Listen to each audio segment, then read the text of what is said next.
Yo, what's happening, my people? Thank you guys for tuning in. This is a late night show for me today. I'm glad to be here. Honestly, I'm pretty excited. It's a late night. I came from my lieutenant's party. We're going to have a really good show tonight for you guys. We're going to have 3 different org owners here. We're going to have Fable Gore. We're going to have Bot Empire's Jake.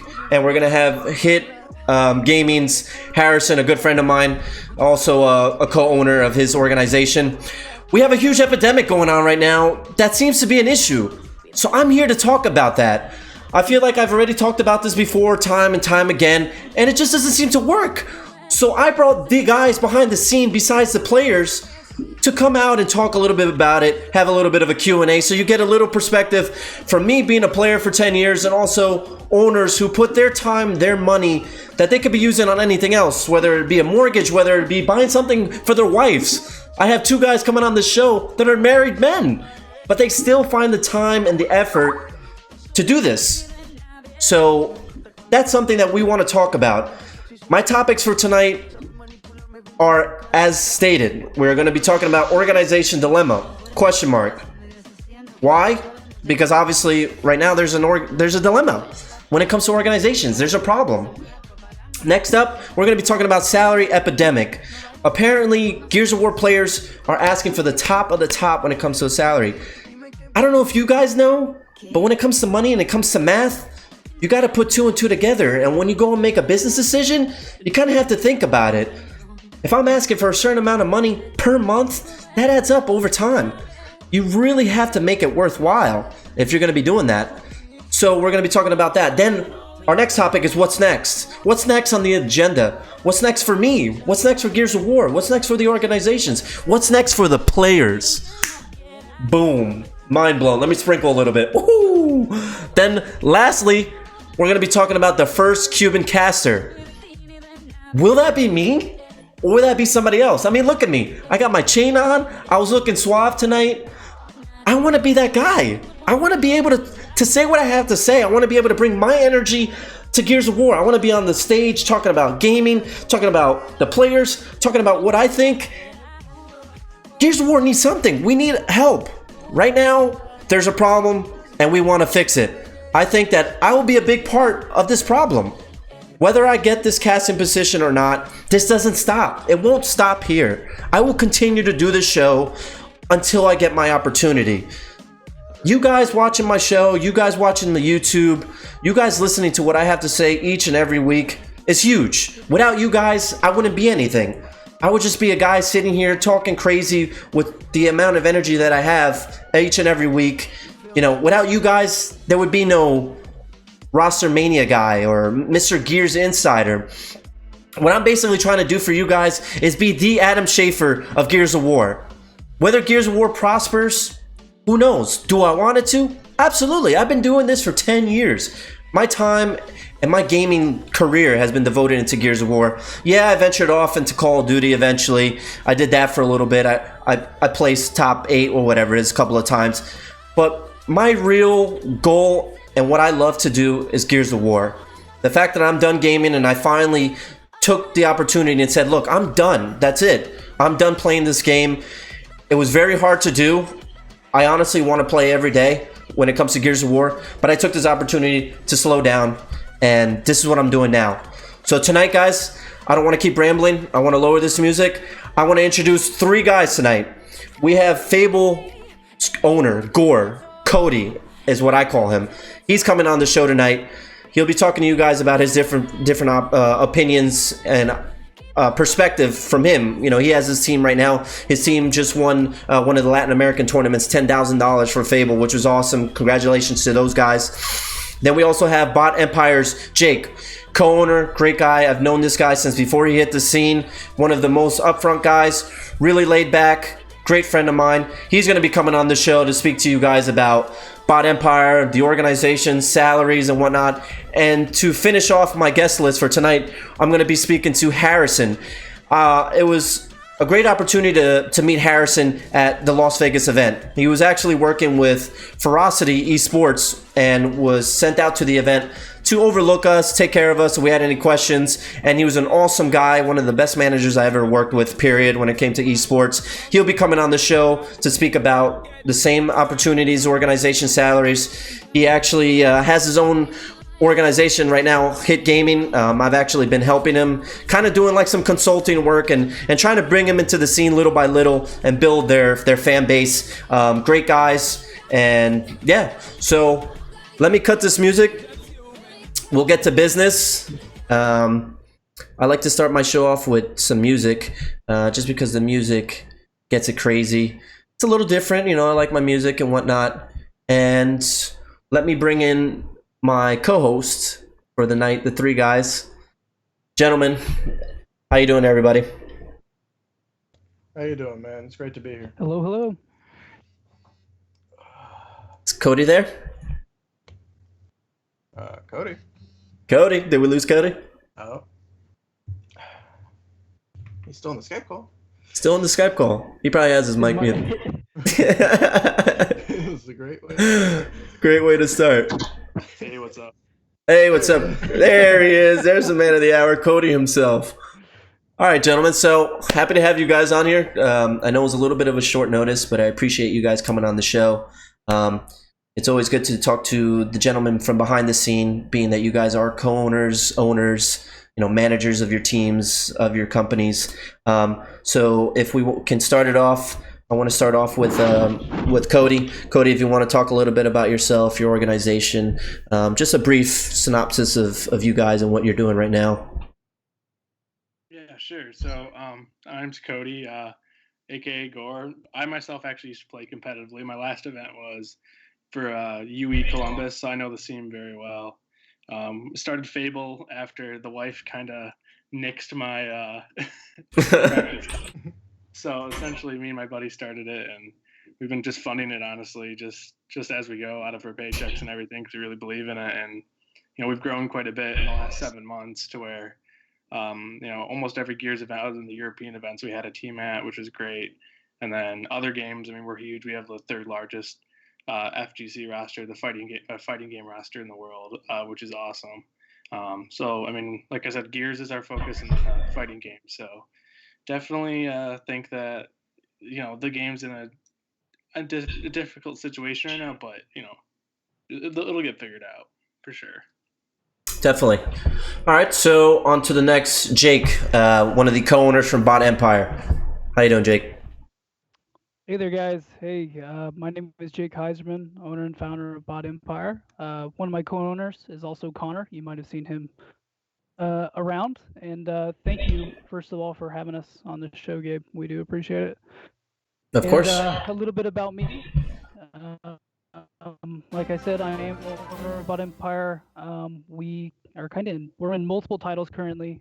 We were established in 2015.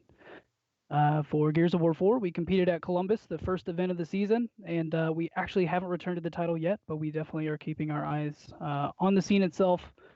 and we are definitely reevaluating for season 2 to see if there's anything that or any teams out there that we might be looking at.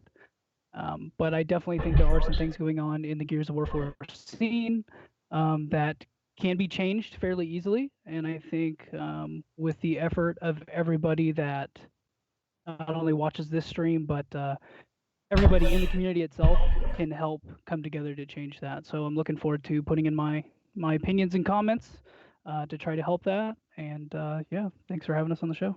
Of course.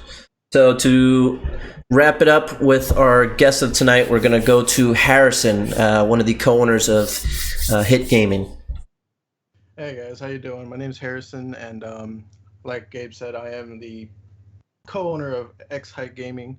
And once again, thank you for having us on the show, Gabe. It means a lot to us, especially for X Height in general, due to the fact we are a very small org, just barely getting into the Gears of War scene as of this summer, actually, as soon as we finished with Vegas. Little backstory about X Height is we were all just good friends back in, I say, middle school days, and we all loved competitive gaming. I played competitive COD for a couple years, and basically X Height has a letter of each co-owner's name in the name. So that's kind of how we got it from, and we're just trying to slowly build our name and build our organization as a whole, and hopefully we can get a team for season 2 and just grow from there. Awesome. Yeah, I know Harrison is new to the Gears of War scene. Harrison has been mainly in the Call of Duty scene for a while now. So I know Harrison came to me in regards to Gears of War at the last event at Vegas. Like I said, Harrison was the manager of our team and spoke to me about Gears of War and what he expects from it going into Season 2 in regards to, the prize pools, the different teams are going to be formed, what the locations are going to be. Obviously, nobody knows right now in regards to locations for this upcoming event. But what we do know is that we have a guaranteed Season 2 that was announced with a $1 million prize pool.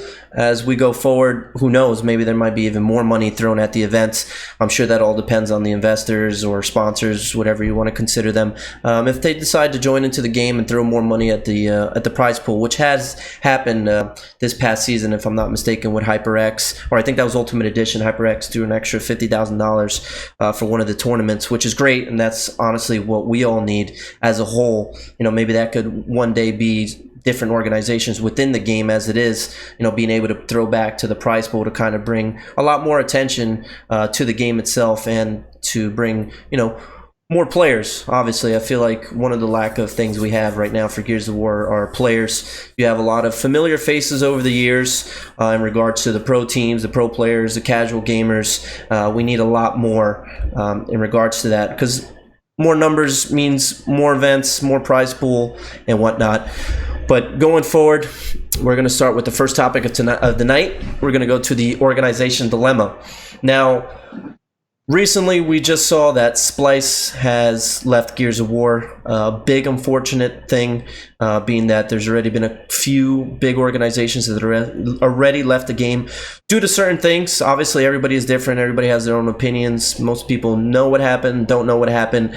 That's why I wanted to bring the guys from behind the scene that talk to these players so that you guys could kind of get a better perspective of what actually goes on behind the scenes.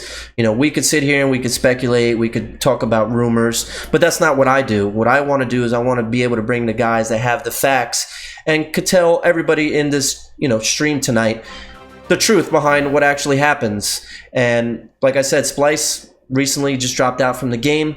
I haven't seen any public announcement. If I'm wrong, somebody please tell me. I haven't seen a public announcement from them.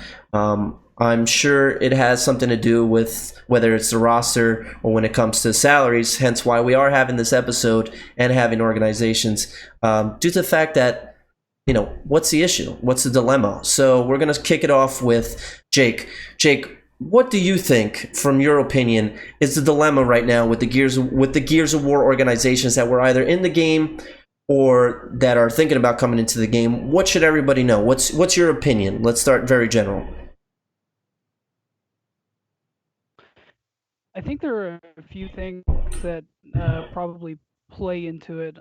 I would say I think it is something big that, from talking to multiple players that I feel could be increased to kind of draw owners in. And what I kind of mean about that is there's not, from the interaction I've seen and I've had with players, the respect doesn't seem to be there. So, and I'm not just saying with vocally. When we receive, for example, an email, or we have a message on Twitter, a DM, where we're asked to, hey, I have a roster and I'm needing an org. Please throw some money at me, and we can do this thing. I promise you, I'm a top four. We're a top four team. You get these lazy messages. You get these lazy emails. You get all kinds of different things asking for a lot, and then there's not very much to back that up. And then that kind of leads me into another thing. I think the viewership currently is struggling just a little bit, and that could be because of the international circuit. We did have events overseas that just didn't pull the viewership that we might need as an org, because the viewership is kind of how we get our benefit, especially if you're paying a $2,000 salary per player for a 5-man team. It's pretty crazy to think that we can pay $2,000 a month per player for little viewership. We're basically throwing money away, and we don't see that benefit unless the entertainers and the athletes actually have maybe like a huge Twitch following, or they're just some of the best entertainers in the scene. So I think there are numerous elements that kind of play into what's happening currently in Gears of War 4. But I also feel like there's a lot of good things happening, and I feel like the scene definitely has its fair shot to really make a huge impact. But I'll let some of the other owners kind of share their thoughts on that topic.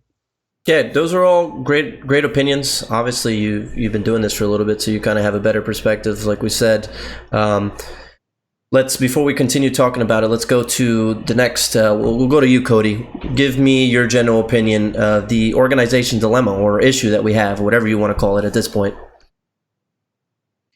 Yeah, so I mean, it's kind of there's a lot of things that go into it. So first, I want to point out that the game does have a lot of entertainment value, and people that watch it that I've talked to that aren't familiar with the game love it. But here's the thing that's going on, why a lot of the big orgs end up actually, that they're complaining about is, I mean, think about this compared to other games. Content creation is bad. I'm not going to sugarcoat it. It's absolutely abysmal. And I'm not saying from TC, but I'm saying from the players that, like, there's just not much being created out there. And that's okay, they will get there, but that's one of the biggest issues is, like, there's got to be other ways to entertain people and get viewership, and the players aren't doing a good job of branding themselves. And that's a huge thing that I've talked to some big orgs, and I've talked to some orgs that have left, and that's what they've mentioned, that there's no storylines. And that's a big problem too. I mean, there's not stories for the teams. I mean, you have some rivalries here and there, but that's it. And then the other thing is, a lot of these other games have pro leagues that, from an entertainment value, from having content to create and to talk about as an org, they have you have pro leagues online. I know everybody hates online for this game. They think it's not consistent, yada, yada, yada. But the bottom line is you have to have something other than LANs and the 2Ks, in my opinion, to really get people interested. I mean, look how some of the other games brand their pro leagues and the viewership they get on a Tuesday night or a Thursday night, if you will. I mean, you're getting matchups, and they schedule matches throughout the week, and we need a league structure to support this other than just the LAN events. That's what it really needs. And those are the biggest things that I'm hearing, is there's not really a way to generate revenue to cover cost as much, other than, winning tournaments, which is very hard.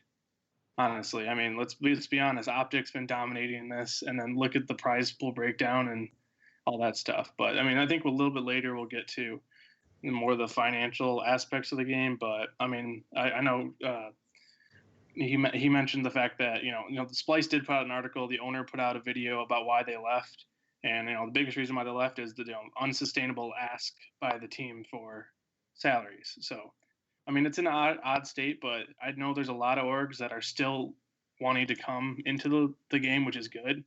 I mean, we shouldn't be scared thinking that there's going to be no teams going to the events. There's going to be teams going to the events. So But yeah, no, I mean, that's where I think it's at right now. And the biggest issue is lack of content creation, lack of branding from the players. I mean, that's the biggest thing. And we really need an online league to support this. We need an online pro league. We really do during the week, in between events. I know the 2Ks are fun, but the 2Ks drag on. They're all day. Nobody's going to sit there all day and watch it. You need a scheduled match during a day of the week for the pro teams. You need to pick like the top 16 teams in the game, whatever you want to do. But that's what we need from an entertainment standpoint to get the viewership up, because nobody's going to tune in all day for a 2K. They're not.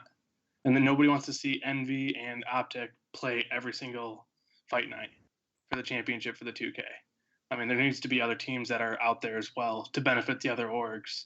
Everybody needs to get a little bit of their piece of the pie, if you will, of viewership, other than just the LAN events. So, I mean, that's kind of where my thoughts are, where it's at. I think it's definitely going to get better, though. Agreed. And that was That's a really good point. Yeah, I was gonna say that's a yeah. I want to touch on that again, Cody, with the fight night and the whole marketing and promoting different organizations and different teams in general. I guess you could say, even though most of those teams are backed by an organization, the fact that there has to be a little bit more of spreading the wealth. I guess you could say that was something I actually brought up because I was on fight night. I think 2 times, if I'm not mistaken, which was great. One time I was under Vanquish, one of the organizations, Chris, he's actually in this stream, and also under my own team, Raw Talent. And it was good to change it up. You know what I mean? I liked the feedback. I asked people about the feedback when it came to the show, and people loved it. Oh yeah, we had a different name, different teams, different organizations show up. So the fact that you said, you had the same MV, the same Optic, it's good for that organization. Don't get me wrong. Obviously, we would all agree with that if that was my team or my organization. But is that good for the community? Is that good for the other organizations that are out here putting in the time, the effort, the money to market these players? Absolutely not. I've always been a big guy, I guess you could say, that pushes the smaller teams, the smaller organizations. And these guys aren't necessarily smaller organizations or teams, like you 3 guys that are in here. We have Harrison, who's starting up. We have Bot Empire, that's been out for a while. At least to me, they're a known name. Fable, like I said, you guys just won a Latin American tournament, which is awesome. So you guys have an organization with a name and a backing behind it. So why can't we have those teams on the show, and why can't we change it up? Why can't we put in the smaller guys, give everybody a chance? Yeah, they may not bring as much attention, I get that, but maybe have, like the Optic and the MV feature, be a featured match, and not necessarily the mainstream match, just because if you're able to feature teams like you guys, Fable, Bot, Excite Gaming, then it gives you guys a bigger opportunity to actually invest more into the game. You know what I mean? You guys have your org out there. It's all about branding. It's all about marketing. If your team is out there, if your logo is out there, and you're getting showtime, that's all you guys want. That's obviously what you need. That's what brings in sponsors to your teams, to your organizations. So I think we'll talk about that. I don't want to keep rambling about it, but that was a good topic, and we'll certainly bring that up. Harrison, you could close this out. Give us your general opinion right now about the organization dilemma in regards to Gears of War. I know, like I said, you are new to it, but you have enough information. I know you've been very well involved in it, and I've also been trying to help you when I can, obviously. So give me your opinion on it. Yeah, of course. I've been listening, and I've been reading, and I've been watching about the dilemma that's been going on, and basically to touch on Splyce, it's sad to see a big organization like that leave the scene. Because it brings more people to watch if there's an organization like that into the scene. But basically touching off of like my standpoint is, it's so hard for like a starting organization to get somewhere due to the fact like nobody really wants to trust a new organization because the low followers and everybody just wants to trust the Optics, the Splyce, the Envies, all those. They think all these other small organizations are scammers or not going to do anything they promise, give or take. And with me trying to find a roster and that, I have been messaged and emailed by many different teams, and just the things they're requiring for me to even sign them is pretty ridiculous in my eyes, because I'm basically paying this out of my own pocket, and unless I see some like potential in this team and they can somehow defeat Optic, I don't really see the reasoning for it. Like it's just so hard to find a decent team for season 2, and the organization just don't want to be around that because they just see all these teams wanting so much and they're not going to get anything for it. That's basically what I've been seeing in the short time I've been into the Gears of War scene. Yeah, absolutely. That's obviously the main concern right now when it comes to Gears, and like you said, that's something that's kind of surfaced right now, just due to the fact that in the past, since I've been playing Gears of War 1 in 2008. We never had the big prize pools. Salary was not even a thing at all when it came to esports at that point in time. So now that esports is growing more and more, and you see the PC communities building. These guys have $1 million tournaments all the time. Dota, CS:GO. They're getting all these big tournaments and the big money behind it. So they're obviously, I don't know personally, probably getting decent salary just because this is what they do day in and day out. They have their team houses. So I think that Gears of War community or pro community, whatever you want to say it, I obviously don't know. I'm kind of lost at this point in regards to that. Is maybe we're getting a little bit ahead of ourselves when it comes to that. Maybe we see Call of Duty and we see how these bigger players are getting their salaries and they're getting endorsements, and that may be something that Gears of War players see, whether it's the top level or the lower level players at this point. And everyone thinks that they deserve a salary. Whether they do, yeah, probably. If you're competing every day and you're doing really well, you're placing top 8, top 6. I know different organizations have different standards, but you also have to take into consideration what this organization is doing for you. Like I said, I pretty much has always been pro orgs when it comes to salaries and contracts. There always has to be a compromise between the two, and I think right now the players are just asking for way too much, and the issue with that is they're not willing to compromise. I've been told by multiple organizations, I've been told by you guys in here, from not exact players, or not a certain player in general, but just as a whole, the requests that are being asked of you guys via email, via Twitter, DMs, whatever it is. And seeing this stuff as a player that's been doing it for so long is outrageous. The fact that the Splyce roster. Go ahead. I think there's actually something else. Oh, go ahead. No, you're good. No, you're good, Jake. Something else that we haven't touched on. You can have a happy org, you can have a happy team.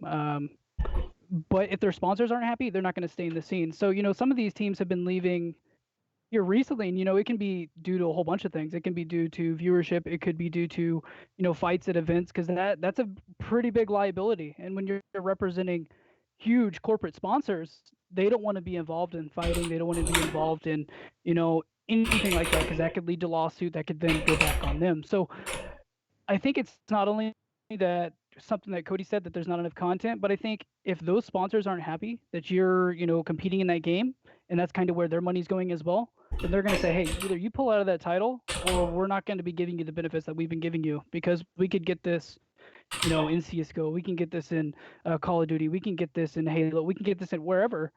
So you can have an org that absolutely loves the Gears of War title, has been in it forever, but if you have a sponsor that's telling you that either you make this decision or you're not going to have our backing because of all the things that we've been hearing about this title, you're going to do what you have to do to make changes to keep that sponsor, because they help you live, they help you purchase your teams, they help you they do a lot for us as well as organizations. So I think that's a whole nother kind of world that we've missed, because that's something that we have to weigh at all times. We can't just think about our players and just the title itself. We got to think about making the people that help us happy. So our sponsors, our investors, anybody that helps us in the back end, we have to weigh that. And if that is something that's jeopardized because of things going on in the title, then you just have to do it. Can I add on to what? Of course, no. You guys could talk. So here's an example. So we went to Vegas. The team I had at the time did, and we went with 2 subs because of the travel issues with the visas. Trump's made it kind of very hard for Latin American players to have their visas. They can't just have a passport or anything now. They got to actually have a work visa, and it's very hard to get. But we got noticed by a company. We've been so far. We've turned down every single sponsorship because the one thing I want to make clear to you that's an issue is you have all these big brands sponsoring your work, but when they give you an affiliate code, that's not a sponsorship, that's an affiliate program. And we've had a lot of that stuff thrown at us, but we've actually had one sponsor that finally we were talking tens of thousands of dollars a year to sponsor us. And they were super interested because they're the company's heavy in Latin America. Like, that's where they make their bread and butter. I'm not going to name the company, but when I told it's Goya, don't worry about it. It's Goya, I know. I'm kidding. So what they're thinking though is like, they're like, okay, what's after Vegas? What happens, right? I'm like, well, there's an off season. They're like, okay, well, when's the next event? I'm like, I don't know. Well, how many online leagues do they have? How many matches are on stream? So our brand's out there. And like all these questions that I said, no, there's nothing, because they're mainly just interested in our Latin Gears team. I had nothing, and they ended up just walking away from the deal because there was they're interested in that Latin team. We're talking 2 to 3 months of no activity. We obviously went to that event, but 2 to 3 months of no activity, and the fact that there's nothing in between the events really that bring a benefit to the sponsor. I mean, let's be honest, there isn't. There really isn't in Gears right now, and we need to get to that point where there's content weekly with especially pro teams. That keeps the sponsors happy, because that's one of the biggest reasons. What Jake was talking about was, honestly, it's huge. I mean, we get pressure. I'm not right now because I don't have any, but I know org owners that are getting pressured from sponsors to create content and to do whatever they can to do to get their corporate logo out there and advertise. I mean, essentially, we're advertisers for these big sponsors, and it's hard right now in Gears because you don't really get much of that right now. So that's just adding on to that. It is a huge issue. What he's talking about, Gabe, you got to think. If you got to think that you, in a player's perspective, I know you're not currently playing. Who knows if you play in the future? I don't know what your future is, but you as a player, you personally would like an org that had sponsors that would not only back your organization, so you were proud of that organization, but you wanted that organization to give you different things. I don't know if it was equipment or beverages or different perks that you could use to actually help you as a player. That's something that you really I would think you would have liked those things. So the players get unhappy if there's a sponsor out here that is unhappy and they have said, we're cutting this off. We can't help you anymore because of things going to the title. Then the players are happy because they're not getting what you promised. They're not getting this gear that you promised them. These different perks that you've written in a contract. It's just a shitstorm of things going on that you can't control. So I think, like we've been saying, I think that's one of the biggest reasons is that sponsors are out here saying, kind of like what Cody's saying, is there's an off season, there's things happening in the title that they don't want to be part of, and you're either going to pull out or you're not going to have the benefits that we told you you're going to have because we can't be part of that. And I would say that has a pretty big factor. That is a pretty big factor in what is currently going on with these bigger organizations, looking at other options. Absolutely. Harrison, do you have anything to say on that? Honestly, no. The guys pretty much said everything I kind of wanted to say anyway, so we can move on with the show. It's no big deal. Yeah, we'll keep moving. All right. So I know we have the salary epidemic. I kind of want to hold that one for a little bit. So why don't we go back to the fight night question or discussion that, Cody, you brought up in regards to the fight night, which I thought was a great idea. Honestly, it was a really cool idea, having different teams, whether it's amateur level, semi-pro level, if you want to consider it, pro level, every week. Just the fact that I think it was a little bit more of an issue as the episodes continued, being that, you had pretty much the same teams always on there, which, like I said, and you said yourself, it's great for a little bit, but after a while, when you continue to see the same teams and the same players every night, day in and day out, the same discussions, because let's face it, the casters are going to be talking about those players, the way they play, their background. it kind of gets a little old, just because with every other major sport that we have, baseball, football, basketball, you name it, they try to change it up for different holidays, for Sunday night games, whether it's Saturday night game. You put different matchups in there every week. Whether it was Miami Heat against the Cleveland Cavaliers when you had LeBron James just left the Miami Heat to play for the Cavs. They put that, I think it was on Halloween night one of these past years ago, obviously, since this happened.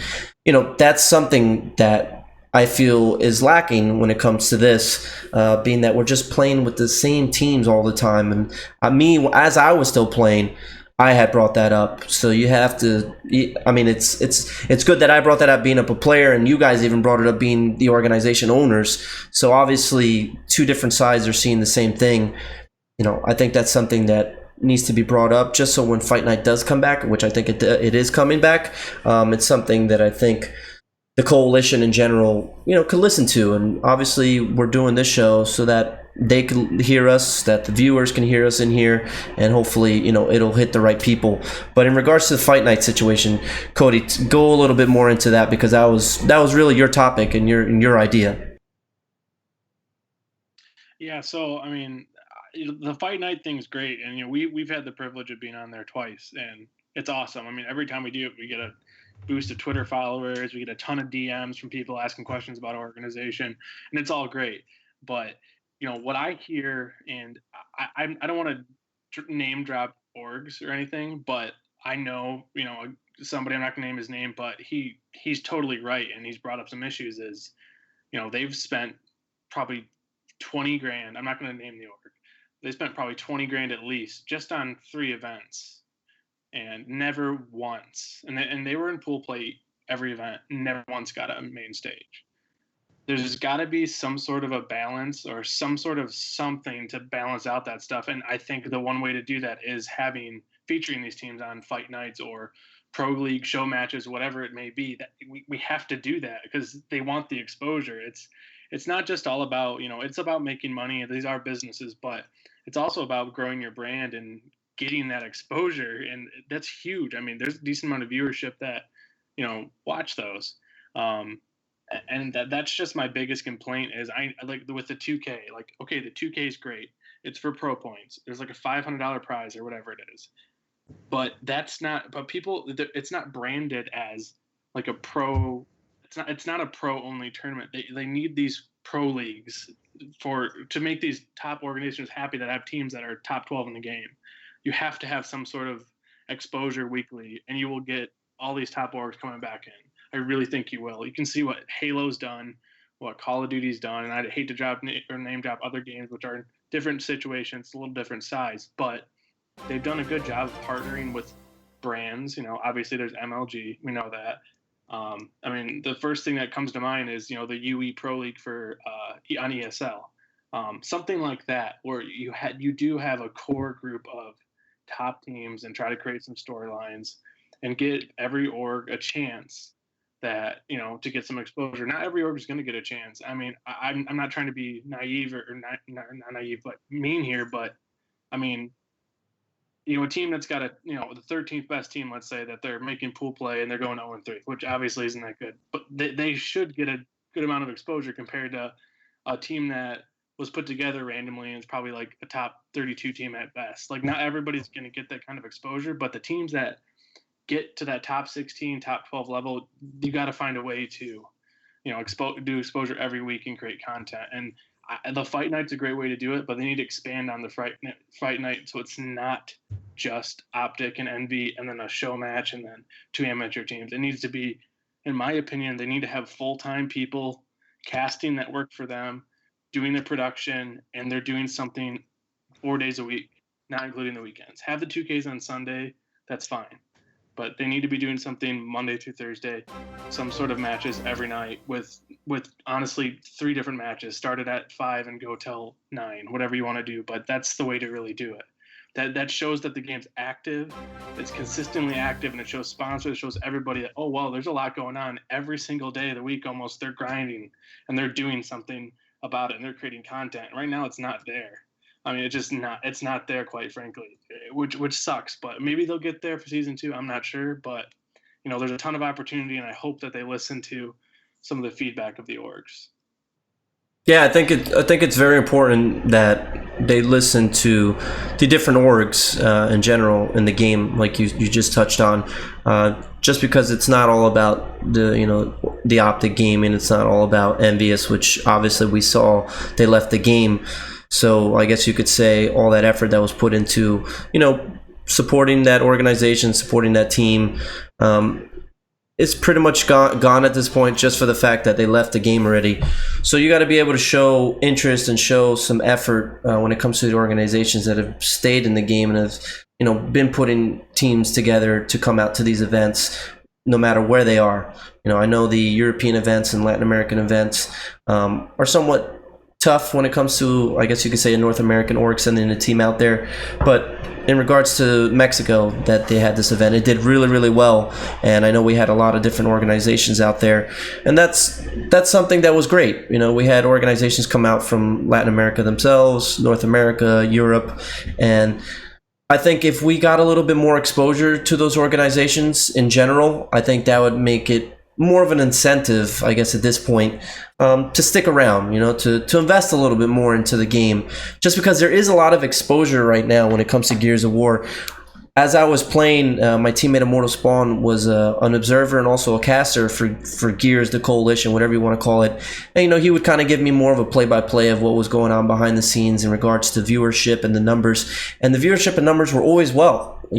Sometimes it did slack when it came to the European events. Viewership kind of dropped, which that's another topic we could probably even hit on, is the European events, or the international events, I guess you could say. But numbers were always doing well, and say you're having 30,000 people watching, for example, whether it's for the actual tournament, whether it's for the skin giveaways, it doesn't matter. You still have a crazy amount of people watching. Now think about if you advertise, for example, I'm going to use Jake and Cody, Fable against Bot Empire. How cool would that be? Mainstreaming you two guys, your organizations, playing up next on main stage or playing next on, whether it's Fight Night, with that amount of viewership is awesome. It may seem small to whoever it is. I don't want to pick out anybody from behind the scenes, the Coalition, any company, but it's huge to you guys, and it's huge to your viewership and your fans. I like both of your guys' logo. Yeah, maybe it's a biased opinion. I like your guys' jerseys and whatnot, but think about it. If you're able to see your players on stage wearing your jerseys, repping you guys, that's huge. That right there makes up the whole thing about sending your team out there, and the funds you guys had to spend on these teams, which that's another thing that a lot of the newer players don't understand, is that you guys have full-time jobs. Two of you guys are married in here. You guys have mortgages. This isn't easy. This isn't like, hey, I have extra money, let me just go spend it on a esports team and deal with the headaches and the issues, and oh yeah, this guy just asked me for $3,000 in a salary. That's all the stuff we don't want to deal with. Go ahead, Jake. You can tune in. It's definitely not easy, and you shouldn't have. Honestly, you can't have favoritism. You can't have a exclusive club of orgs that are going to be getting all the viewership, because exactly what Cody's saying and what is happening right now is you have orgs out there spending $20,000, and I don't think anybody in here can say $20,000 is a little bit of money. I don't care who you are. $20,000 is $20,000. If you're spending $20,000 as an investment, you better be getting something from that, because you could have taken that $20,000 to anywhere else. You could have bought stock. You could have done anything with that money and made way more money on top of that than spending it on that team. And another element there is, that player those players got their big event. They got to compete. They got to help themselves get their name out there. Hopefully they competed, decently well. They were in pool play, so they actually got benefits from that. But a lot of times after these events, those players are no longer going to be at that organization. They might just break off and go do their own thing, since the event was a flop. So that owner just spent $20,000 on 2 or 3 events, like you said, and he really didn't get anything from it. He didn't get viewership. He didn't get screen time. He didn't, accrue any sort of fan base from that. So he basically just threw that money down the drain, where he could have put that money anywhere else. So that is a huge issue, and that is caused by favoritism and exclusive club of a few orgs that are getting all the spotlight, and then these other guys that they're not spending as much, but they are trying to compete and they're getting shut out. There's no way they can have that chance. That alone kills I can say the American dream that kills, competition, that makes people not want to compete in that game because you know what? And I do want to touch on something else really quick. You were talking about Call of Duty there for a second, and if you look back, if you guys know anything about Call of Duty, you look at E United. E United had a breakout event.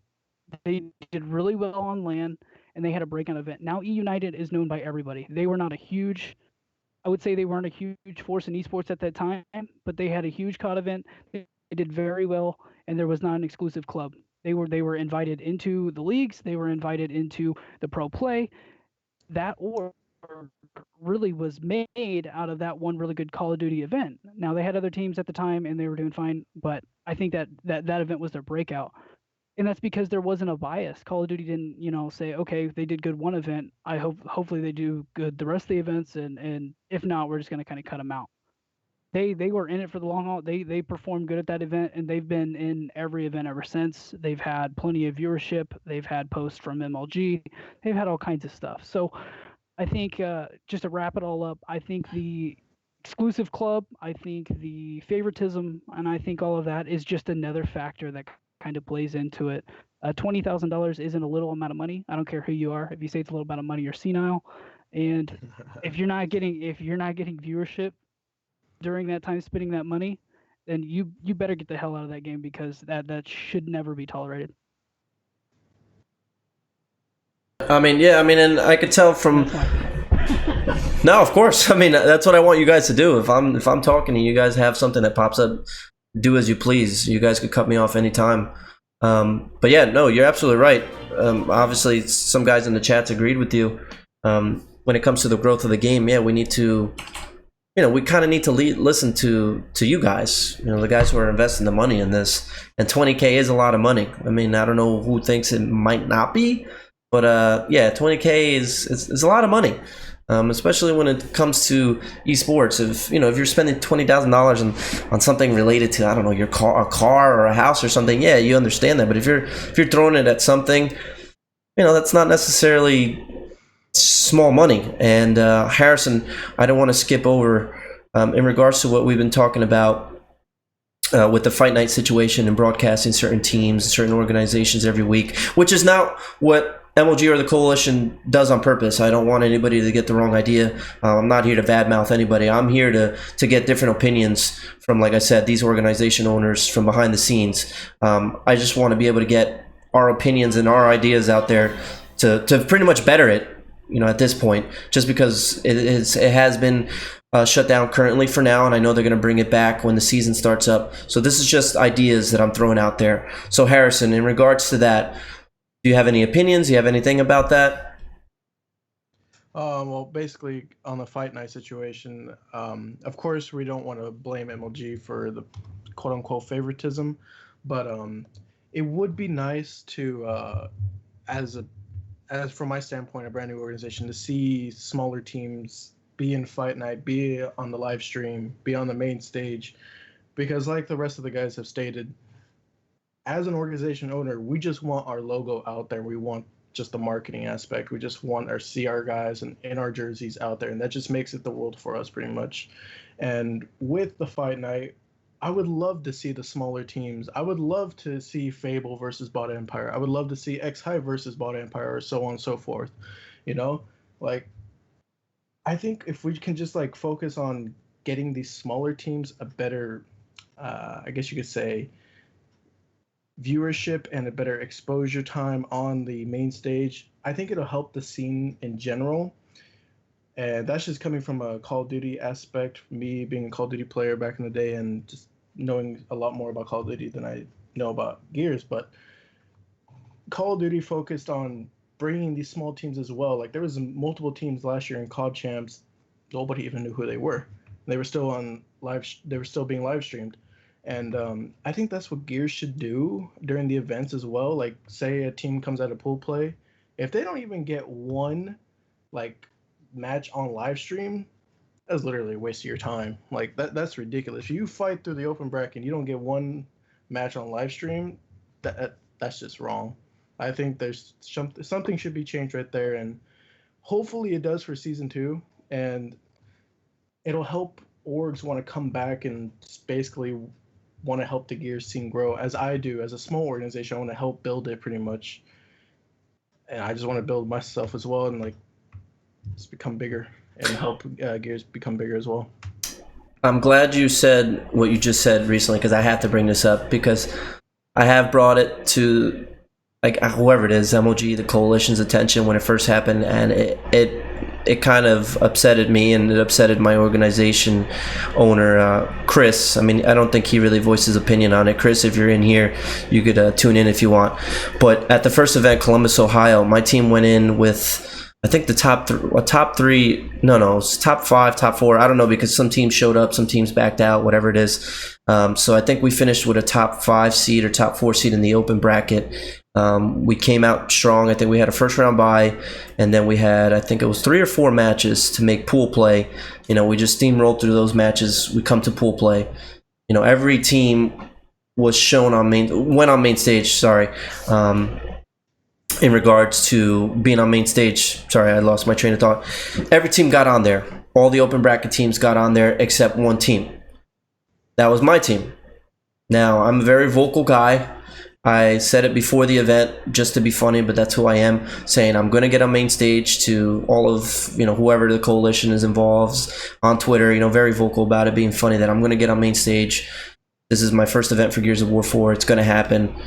So, you know, as the event's going by, I'm being told, hey, you're going to be on side station, you're going to be on side station. And I'm like, all right, I think we have like 1 or 2 more matches. Like, are we going to get a main stage at all? Like, I don't know. I feel like, you know, and I started talking to the right people, and short story short, sorry. I never got on main stage. Now, it's not for me personally, it's for my organization. You know, when I went and talked to certain people that decided that, I said, hey, look, I came here representing Vanquish Gaming.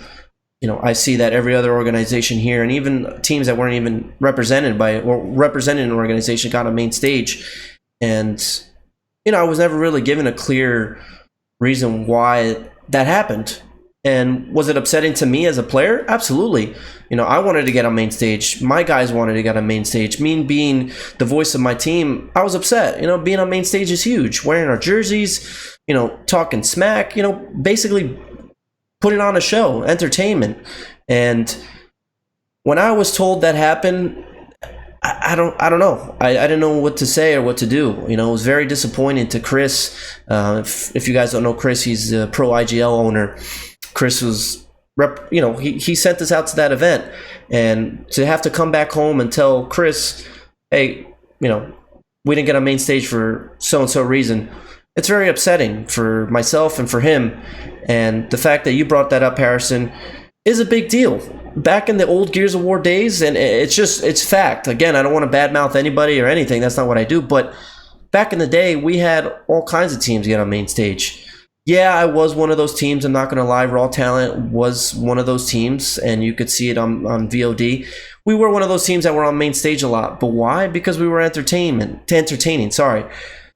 Did we always have to play a pro team on main stage? No, I played so many different teams. I played amateur teams, semi-pro teams, pro teams, and it was entertaining. It was fun. You had a pro team versus a up-and-coming team, and it just built more stories and more gimmicks behind it, which I know, Cody, you said that way earlier in this episode about the gimmicks and storyline behind it, kind of like a WWE aspect or WWF aspect, you know, like the Rock, Stone Cold rivalry, something like that. You know, a little bit more story behind it is kind of what we had in the earlier days of Gears of War. You know, I had certain rivalries with certain players or certain teams. Like one big match, and I wanted to bring it up because it got great viewership just alone for the fact of the story behind it. I had played with Raw Talent all of the one and only season that MOG had, all the way from the start of the first event. I think it was Meadowlands, and the season ended, I think, in Anaheim.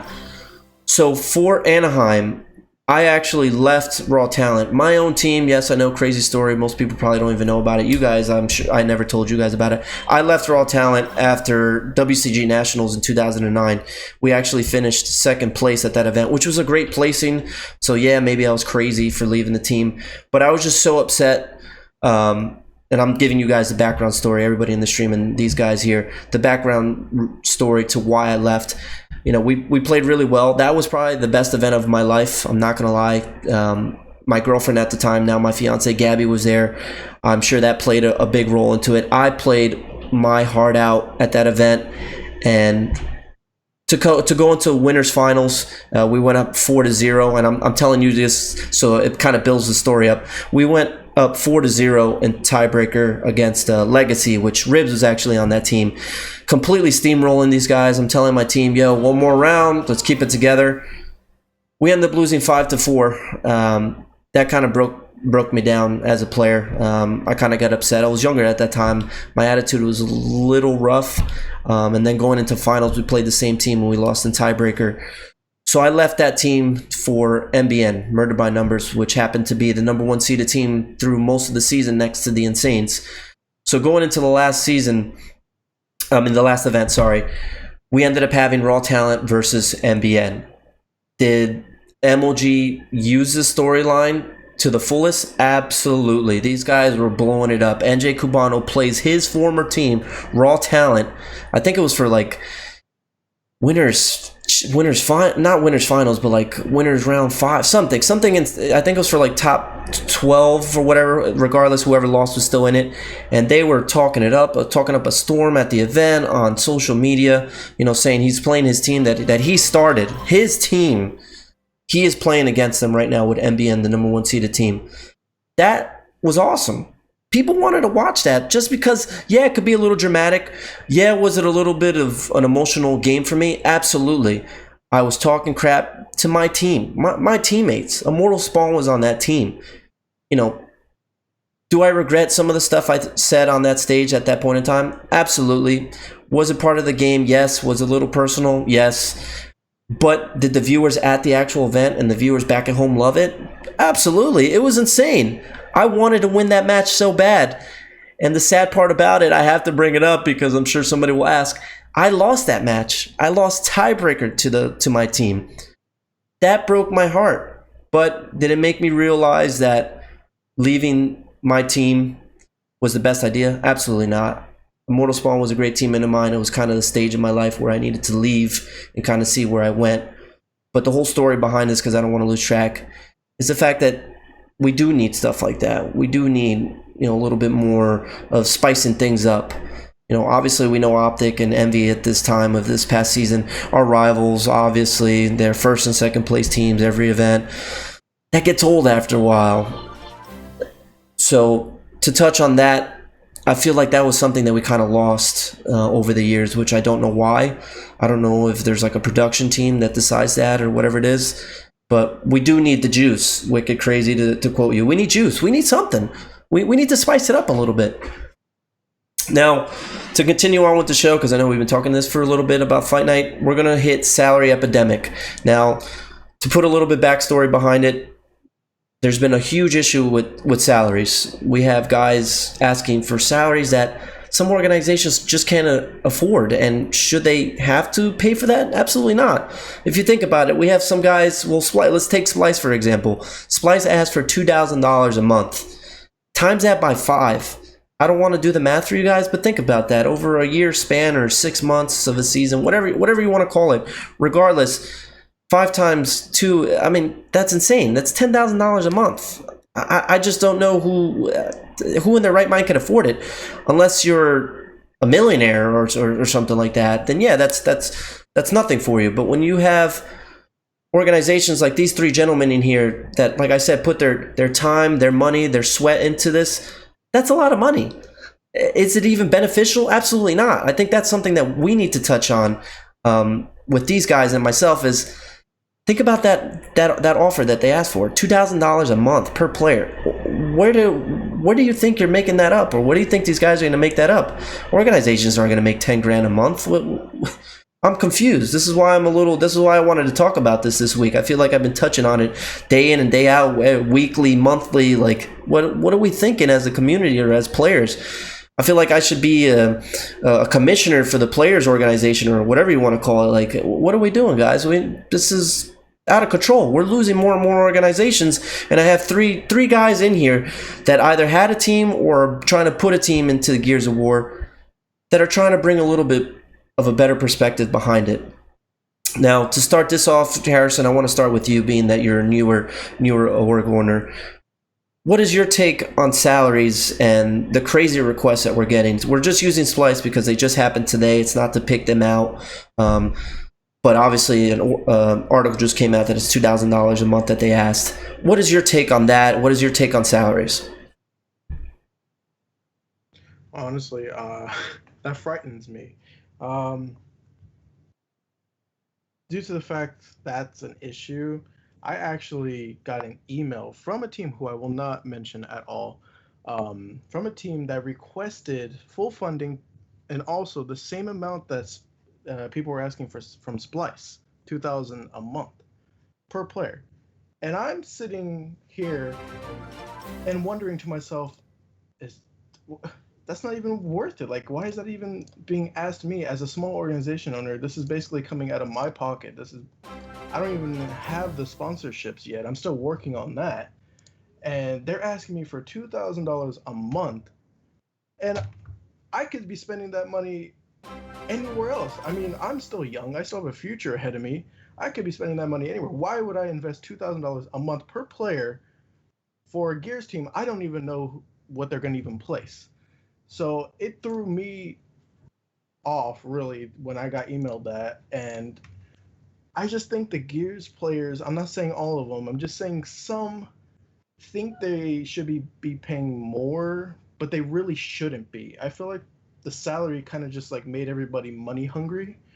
And it's just so hard as a brand new organization to wanting to come into the scene and just being told, we'll rep your org if you give us $2,000 a month per player. I'm like, no, that's ridiculous. Like, I would no way know how to do that at all.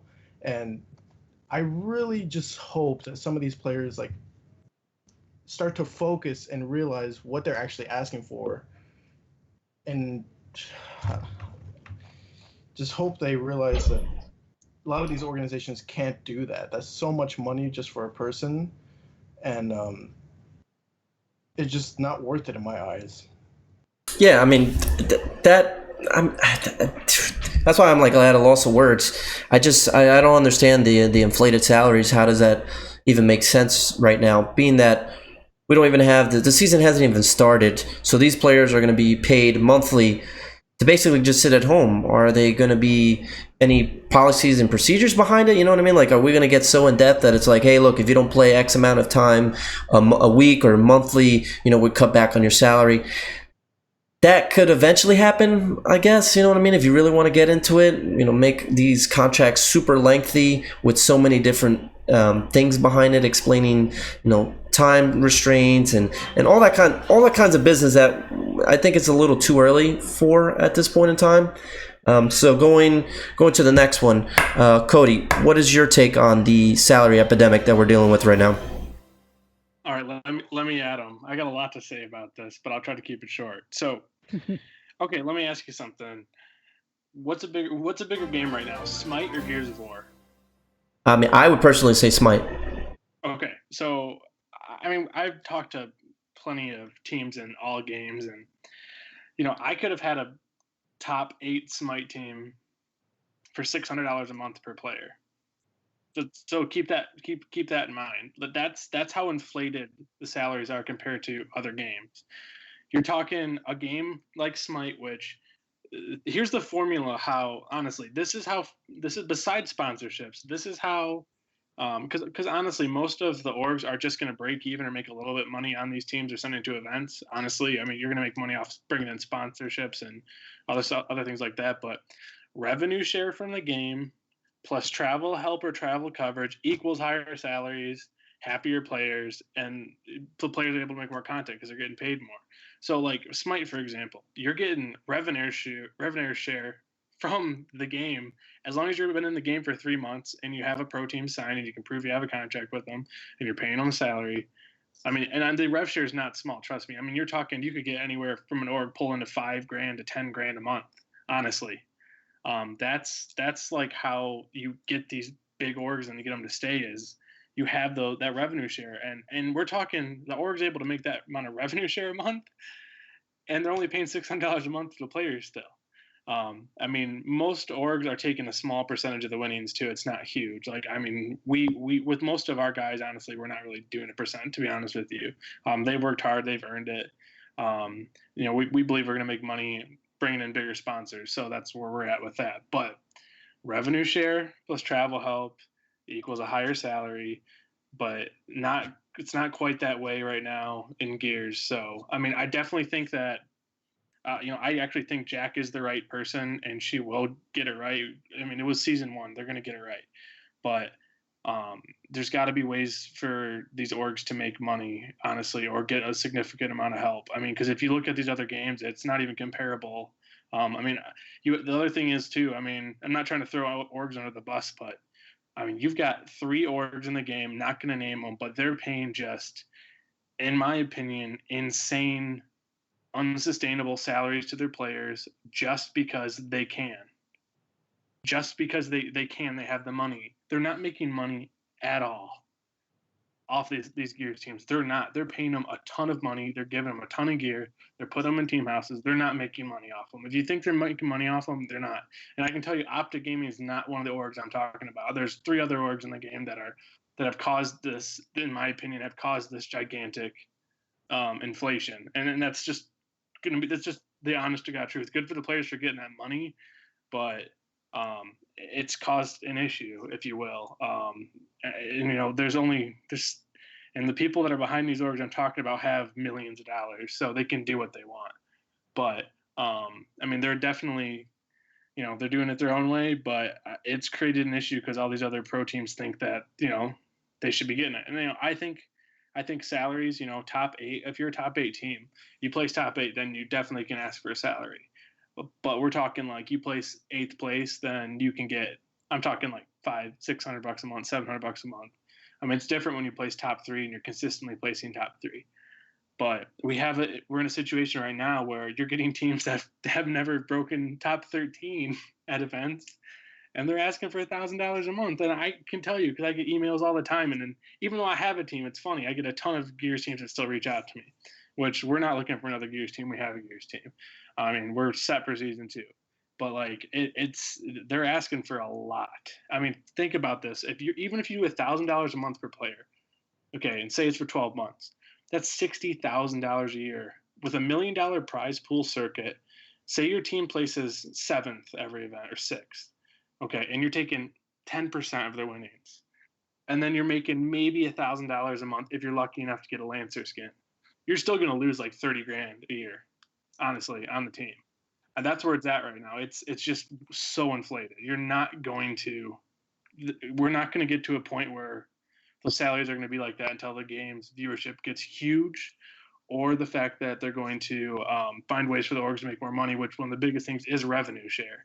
A lot of these other games are starting to get into that. Revenue share, for those of you who don't know, is it's content, whether it's like some sort of a share based on a pro league. You get based on viewership or whatever the game makes off a pro league, from sponsorships even. Like there's games that are giving percentage of the sponsorships that the game's getting for tournaments because you're sending your players there, and you should get a part of it. That's why do you think NBA teams get a share? It's hard to compare that, but NBA teams are getting a revenue share. And then they also are, in-game content. You have the Lancers and all that stuff. So you're actually getting, you're making money off people supporting you and buying the games or buying the Lancer skins. And it's also on the orgs to promote that too. I mean, we can't just rely on all the game. We have to promote the DLC once they give us the DLC for sure. But, it's definitely just tough to stomach because I've had teams that, I mean, they placed maybe top 8 once, and I actually had a team recently ask me for, well, it was like $2,200 a month if I remember correctly, plus a signing bonus, and I was like, dear God.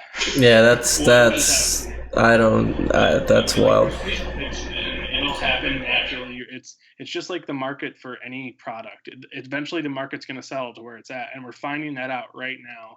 And we're finding out the hard way. The market is settling to where it's at. We're finding out that $1,000 a month isn't a sustainable salary. $2,000 a month isn't. You're going to have 1 or 2, 3 teams maybe that are going to get super inflated salaries because that's what their org's about or whatever they're doing. There's, like I said, they're not making money off those teams at this point. But it's settling down to where it's at, and we're gonna find out, tough that you're going to find that most of the top 12 teams or so in the game, if they're getting a salary, aren't going to get more than $500-$600 a month right now.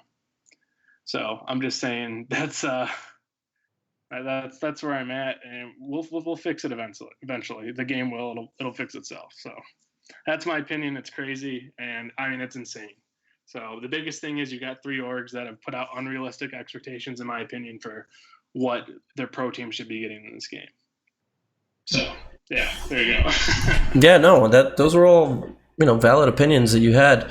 One thing that while you were talking, and I was going to touch on it, and you kind of touched on it in regards to hopefully fixing it and whatnot in the future, is the fact that Jay Leon in here said that all the big orgs should basically sit down and discuss a median in regards to the salaries, what's correct, and what is, I guess, makes more sense in the market, and obviously that depends on what the team is, what the organization is, what you're placing, but maybe eventually we see a salary cap. You know what I mean? I think that's probably why right now we're getting the insane requests from these players, being that there is no cap or salary recommendation, I guess. Because if it was up to me, and you said it yourself, me personally, if you're not the Optic, if you're not Echo Fox, placing first, second, or even Ghost Gaming, those guys, that's a whole other story. Those guys are an amazing organization with what they're doing, their team house and all that. If you're not those 3 teams, and maybe I'm missing another big organization, these guys should be seeing anywhere from $500 to $800 a month. Is my personal opinion. I know some of you guys have that opinion in regards to salary. I think that's something that you could work with. $500 a month, and then supplementing it with a part-time job or doing Uber or selling stuff. I think that's a little bit more reasonable right now for the lower tier teams, or even just teams that don't have that don't have the amount of funding that these top organizations have. Only difference between organizations like you guys, and you guys have been doing well. Jake had a great placing at the first event. Cody, you've been, obviously you just freaking won a tournament. So it's not to downplay you guys, but the only difference, or talk bad about the bigger organization, between you guys and say Optic Gaming, is the funding and the following. Those guys have outrageous amounts of money to spend. But does that mean that you guys aren't as good as them, or you guys can't put a good team together? Absolutely not. So that whole salary situation is out of control, only due to the fact that there's no really moderating when it comes to that. And I really hope that it doesn't hurt the game going forward, being that we've already lost plenty of organizations due to that fact that they just don't want to deal with these players. Their attitudes, the salary request, the unprofessionalism that's going on. For example, you guys are kind of dealing with that right now. Cody, you have your team. You could speak on it if you want in regards to anything, in regards to them. Jake, you had a team when it came to Columbus, and you ended up having issues in regards to salaries and whatnot. So I want you to kind of touch on that. I know I went into it in one of my episodes. We kind of put the explanation on there, myself speaking on regards of myself, but give me a little bit of an idea with you in regards to salaries and maybe working with a team in Gears of War, because after Columbus, after that whole disaster, I would call it, you guys pulled out of Gears of War, and I 100% favored that move for you guys. I know we spoke about it, and that was something that you needed to do, just to get away from the game for a little bit. So speak a little bit about your story and your salary idea. My biggest question on this whole topic is, how do you evaluate the salaries that are asked? So when I just kind of take a step back and think in my own, I work full time, I have my own job, I work and then I come home and I do this. But how do you evaluate what these guys are asking for salaries? There's not a ton of content. What do you compare it to? There's not a ton of content. The viewership is okay. Sometimes, I'm not saying every player does this, but you can get bad mouthed by players. Players aren't representing you to the best of their ability. You know, there's not a lot of variety when it comes to Gears of War. And what I mean like by that, there's not a lot of variety when it comes to like different sponsors and whatnot. So you have different players coming and evaluating themselves at a certain amount, and a lot of times the reason they're valuing themselves at a higher amount is because they think, okay, so we have the bigger guys, and then we technically have these small organizations. I'm going to come to this small organization, I'm going to throw together an email, and I'm going to send this out to 100 organizations and hope that I get one guy that says, okay, I'm just going to do it, I'm going to spend this money and then move on to the next org. So I just don't see a clear evaluation. I don't see where we get that numeric number. I feel like there needs to be a system to where you can say, okay, this team has performed at this level. They have this many, you know, they have this amount of followers on Twitter. They have these huge streams. They have this and that can all add into that salary amount. This is a clear reason why we should pay them this amount, because they have all of this that comes with the package. And along with that, you know, back on the email or the conversation topic, we basically have to take a leap of faith when we talk to a team that we don't know directly. We get told certain things that are incorrect. We can ask, you know, other people to the best of our ability, but we, as org owners, we're trustful people. We hope that, you know, the people that we're speaking with are telling us the truth. We do our research and try to get as much information as possible, but a lot of times you don't get the truthful information. So you have people throwing, you know, emails together, or they're talking to you, telling you all kinds of things that aren't true, and then you can evaluate them at that point to think, okay, maybe they do deserve the $1,000, but realistically, those players themselves probably shouldn't have had salary, and they probably shouldn't have had, you know, full funding to the event. But just one last thing, I think at the game's current state, it is growing, but I also think that asking for the full funding, so we want flights, we want hotel, and we just don't want one hotel room, we want 2 hotel rooms, we want apparel, and then we want a $2,000 salary. When looking at Gears of War 4 right now, I don't think you can value it at that. You know, maybe if you're Optic, maybe if you're MV, maybe if you're the bigger guys, but I don't see the value there. I don't see how it makes sense unless you just have the money to throw out there. And there's nothing, I have nothing against any of those orgs. I have nothing against, you know, MLG, the Coalition, nothing about that. I just think, in my mind, I can't evaluate how that is even reasonable or how that makes sense. Because if it makes sense, then, you know, great. You know, if you can put all of these facts down on paper and say, okay, this is worth $2,000 per player a month, then it's reasonable, do it. But it's not.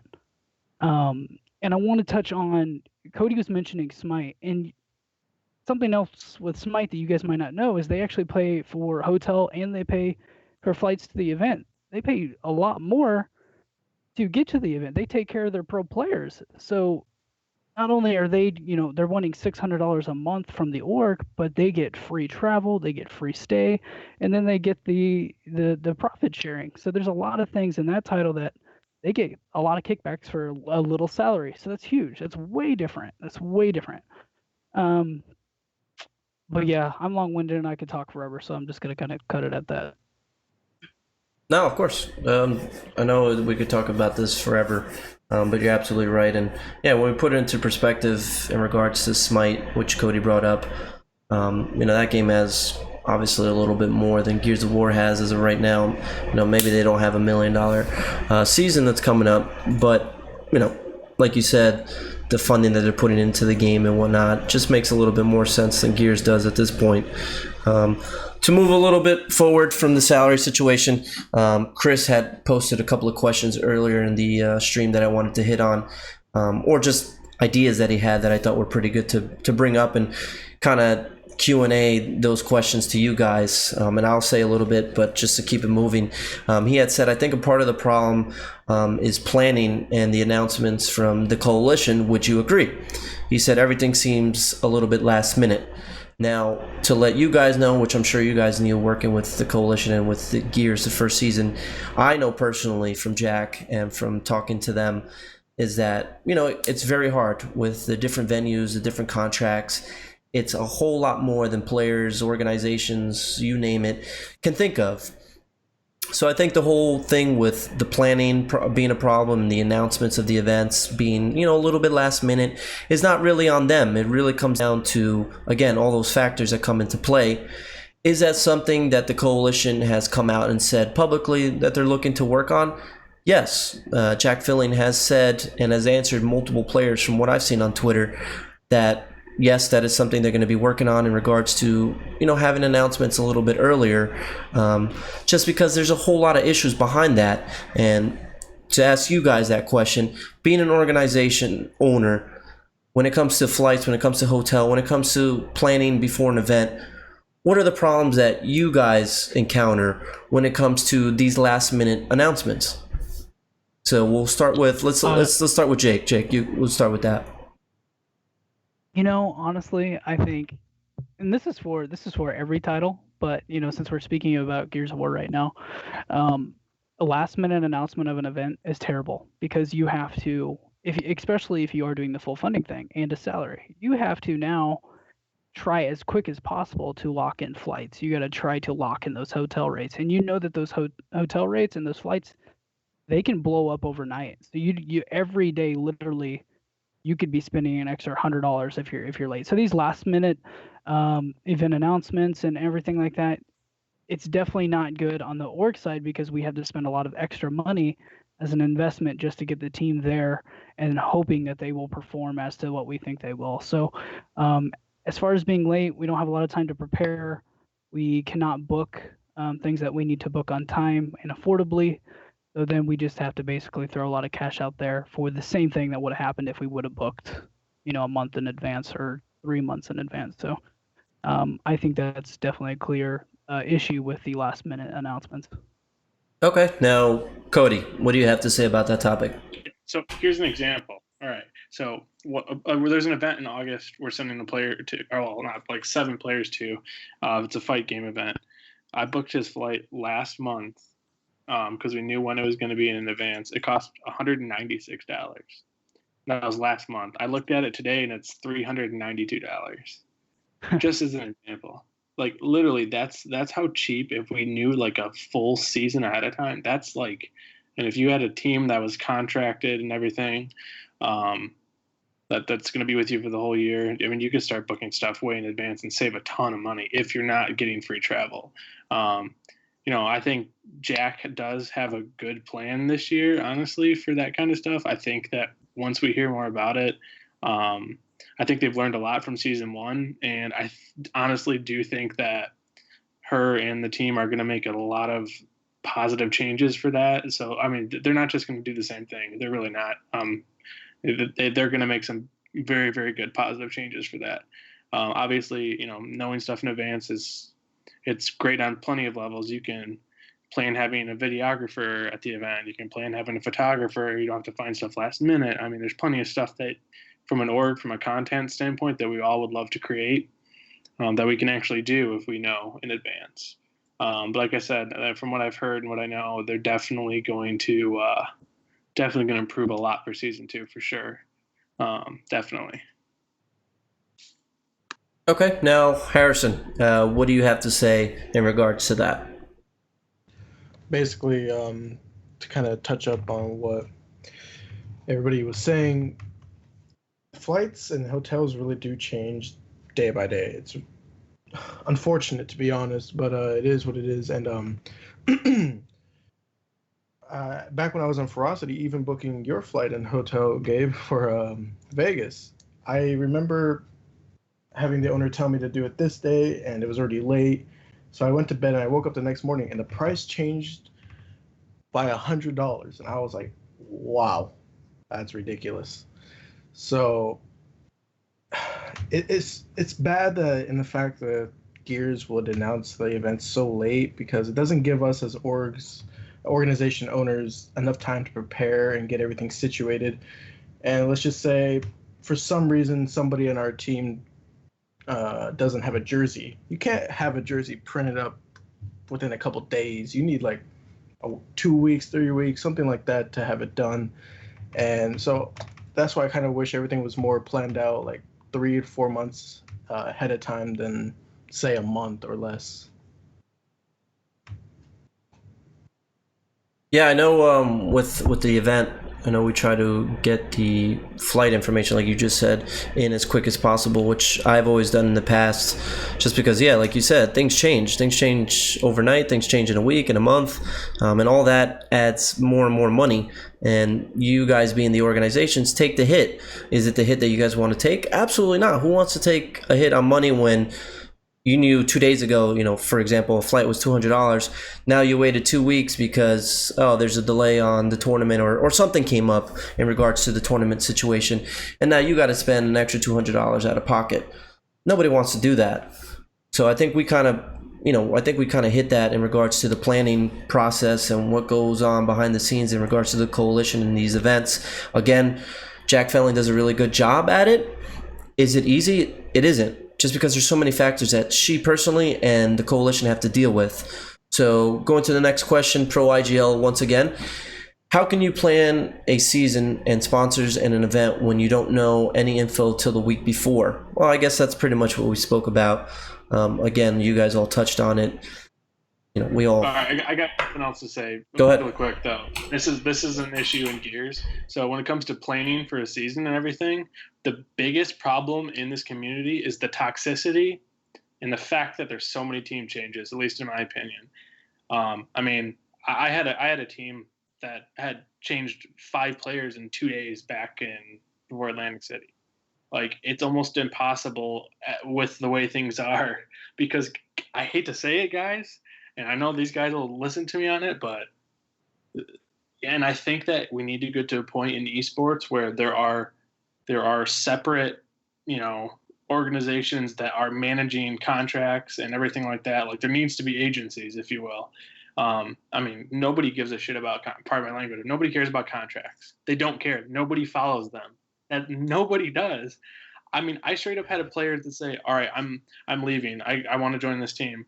Goodbye. I'm like, okay, well, no, you're not, because number one, you're under contract with me for, the next 6 months. Number two, somebody's they're going to pay your buyout. What are you going to do? So then we get flamed. These players say, oh, let this person out of contract. You know what? You signed a contract. You committed to this organization. We spent a ton of money, a lot of times thousands of dollars on this player over a couple months. And the fact that they want to literally change teams after every event, like, it's absolutely mind-blowing. And the fact that some teams think they can just take players from other teams, like, I'm sorry, but Clerky's a guy from United that I know. Me and him have talked about this privately. It is mind-blowing of how much of scapegoats and bad guys and bad press we get when we try to hold people to a contract that they sign. They sign this contract. And the one reason why you do contracts is because you have a set of 5 guys that you think can do something special. You don't sign a team because you think they're just going to contend. You're signing because you think they have a chance at winning. There's just team changes every event. It doesn't matter if there's a $1,000 buyout, a $10,000 buyout, a $15,000 buyout. Honestly, I'm terrified right now, no matter what contract I sign with a player, that nobody's going to live up to it anyway. Like, it's terrifying. That is one reason we almost, before we got into the whole Latin Gal thing, we before Vegas, we were like done with Gal until we got presented with this opportunity that worked out great for us. We were done because of this, solely because of the team changes, not because of the salaries, not because of anything else going on in the game. It was because of the contracts and because the players aren't educated enough on what they're signing, or they're not educated enough on what an actual contract is. So, that's a huge issue. And I think it's something that these people need to, the game needs to step in and help. It's a huge problem in this game. It's a huge, huge problem. We had 2 players from our team that wanted to leave for they're not, Splice isn't their org anymore, but wanted to leave for them, and 2 players from them that wanted to come over to us. Splice and us had no idea about it, and it happened like a month ago. Like, they're doing these team changes, not even informing the orgs. Like, these are legit legal contracts. If I really wanted to, I could take someone to court, honestly. I have my cousin's a lawyer who does all these contracts. I could legitimately take some of these players to court, or force them to do it, or put them in contract deal. And I don't, I haven't so far, because you just get ridiculed and flamed. You should see some of the DMs that I've gotten. from just trying to hold someone to a contract that, we've invested XYZ amount of money into you so far, and then you just leave. Like it's one of the worst things right now in the game. It really is, and you don't see it in other games. You really don't. That's All right. that's My rant's over. But it's a huge problem. It's hard to plan for events in advance, even if you know the dates, because you don't know what your roster is going to be. That's my point. Now, I'm lucky because I think that for season 2 really do have a team that's going to stick together. I'm lucky, but I know there's a lot of organizations, a lot of owners that are super leery, even though they have a team right now signed, because nobody knows what's going to happen. I can directly relate to that situation, and I don't feel like I need to cover it because I think Gabe has covered it numerous times. No, you get them. No, yeah, you gotta talk about it. You have to talk about with it. the channel, because Give me something, Jake. Give me something. I never came out with anything, and I'm still not going to name names because it's not valuable to me anymore. But with the contractual argument that we're hearing here, I had signed a team. I was very smart about it. I knew exactly what my investment was going to go, where it was going to go. I knew the players that I was signing. I knew that they were going to do very well, and they stated a number. I gave them that number in the thousands, and they went to the event. They placed third place at the event. They won $40,000. Technically, I was supposed to get $5,000 of that cut, and this is a lot of private information. But I was supposed to get $5,000 of that money, and then after the event, they turn around and tell MLG that Bot Empire is going to steal their money. So from that point forward, we got cold-shouldered from MLG. We got cold-shouldered from the players, and to this day, we've never been paid. And all of those guys signed a contract. I'm not going to go into it because there was one player that didn't, and I don't want to name names. And that's what created the issue because after he was paid, he decided, okay, if I've been paid, I guess I don't have to sign the contract because this guy paid me. And then after the event, when I do well, I can tell MLG, and then they're going to pay me directly. So then I'm going to screw him over. And then obviously the team followed suit with that. So with the contractual agreement thing, I'm in a deficit of $5,000, but I'm also in an organization in Kansas, and the only way that I'm going to pursue them is if I get all of them, if I fly them out here and try to, get them obtained by police or get them to come here on their own free will to come and sit here with me in a court of law here in Kansas, and the expenses behind that is exponentially over $5,000. So it comes to a point where, we do have to worry about that stuff. And even though we're making a smart investment and we're giving the team exactly what they requested, we then get pointed. I'll just tell you this. So I was being told that I was trying to hustle them. I was being told that I was trying to finesse them because I had paid them and I had made more from the event than what I had paid them. I can see that. But there's a reason that we're in esports, not just because we love it, but because we're investors or businessmen. And I made a smart investment. I spent the money that they requested. I sent it to them up front because I thought they were honest. They used every penny that I sent them. And then at the end of the event, I don't get paid when I should have made, over what I had spent. So I just think, you can't trust a contract, just like Cody was saying. You just can't. And the only way you can trust a contract is if you purely want to just say, okay, I spent this amount of money, but I don't mind spending $10,000 more just to make this guy suffer. And we shouldn't have to do that. You shouldn't have to, worry so much. And especially since you're trusting someone from the get-go and transferring a large sum of money to them to use to book an event that they wouldn't have made if they didn't have your money, and then come around and say, oh, you tried to finesse us. You only gave us this much money, so now we're not going to pay you after winning. It's ludicrous.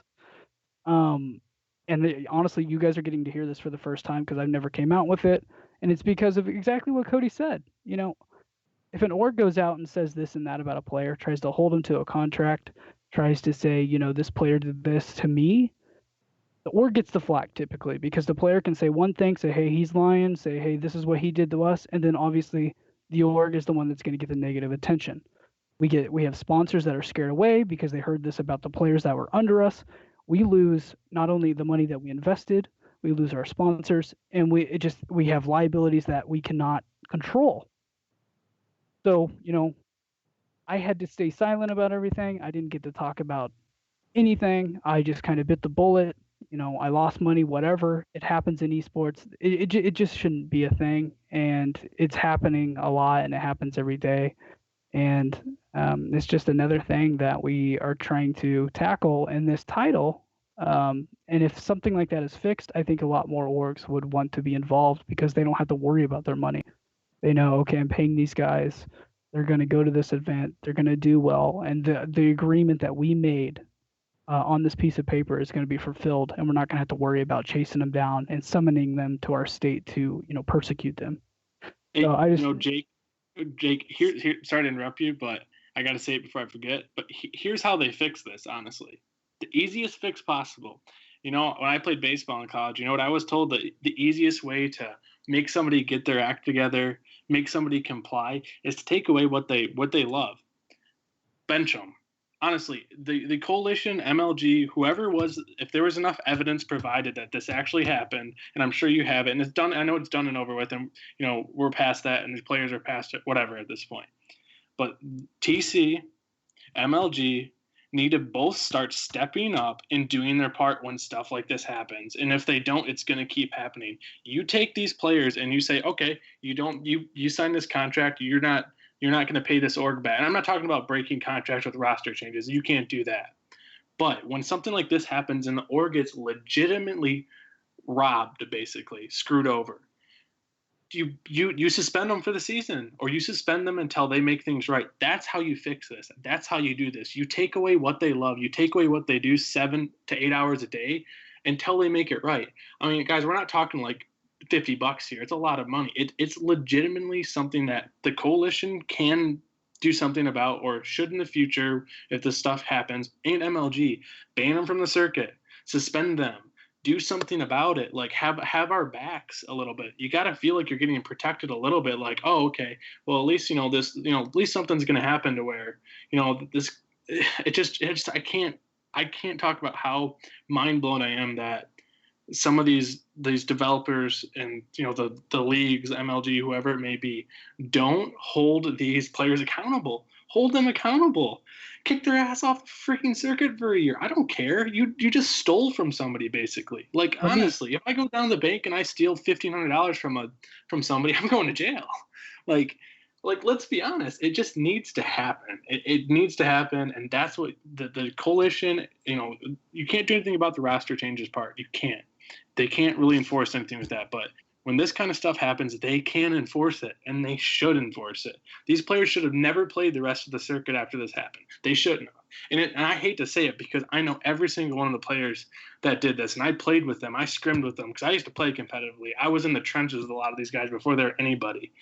But they shouldn't have been allowed to play on the circuit. They shouldn't have the rest of the season with enough evidence provided that it actually happened. Sorry. Let me tell you what. Let me tell you. I submitted, and before I say any of this, first of all, I respect Jack Felling. I think she is amazing. I had a conference with her about this same situation. She was very respectable. She treated me well, and she gave me advice on what to do. And I also want to say before I say this is that I have nothing against MLG. I have nothing against MLG staff. I think they have helped esports phenomenally expand, and I think they're a great organization. I just think there are certain things that played into the situation that impacted us negatively.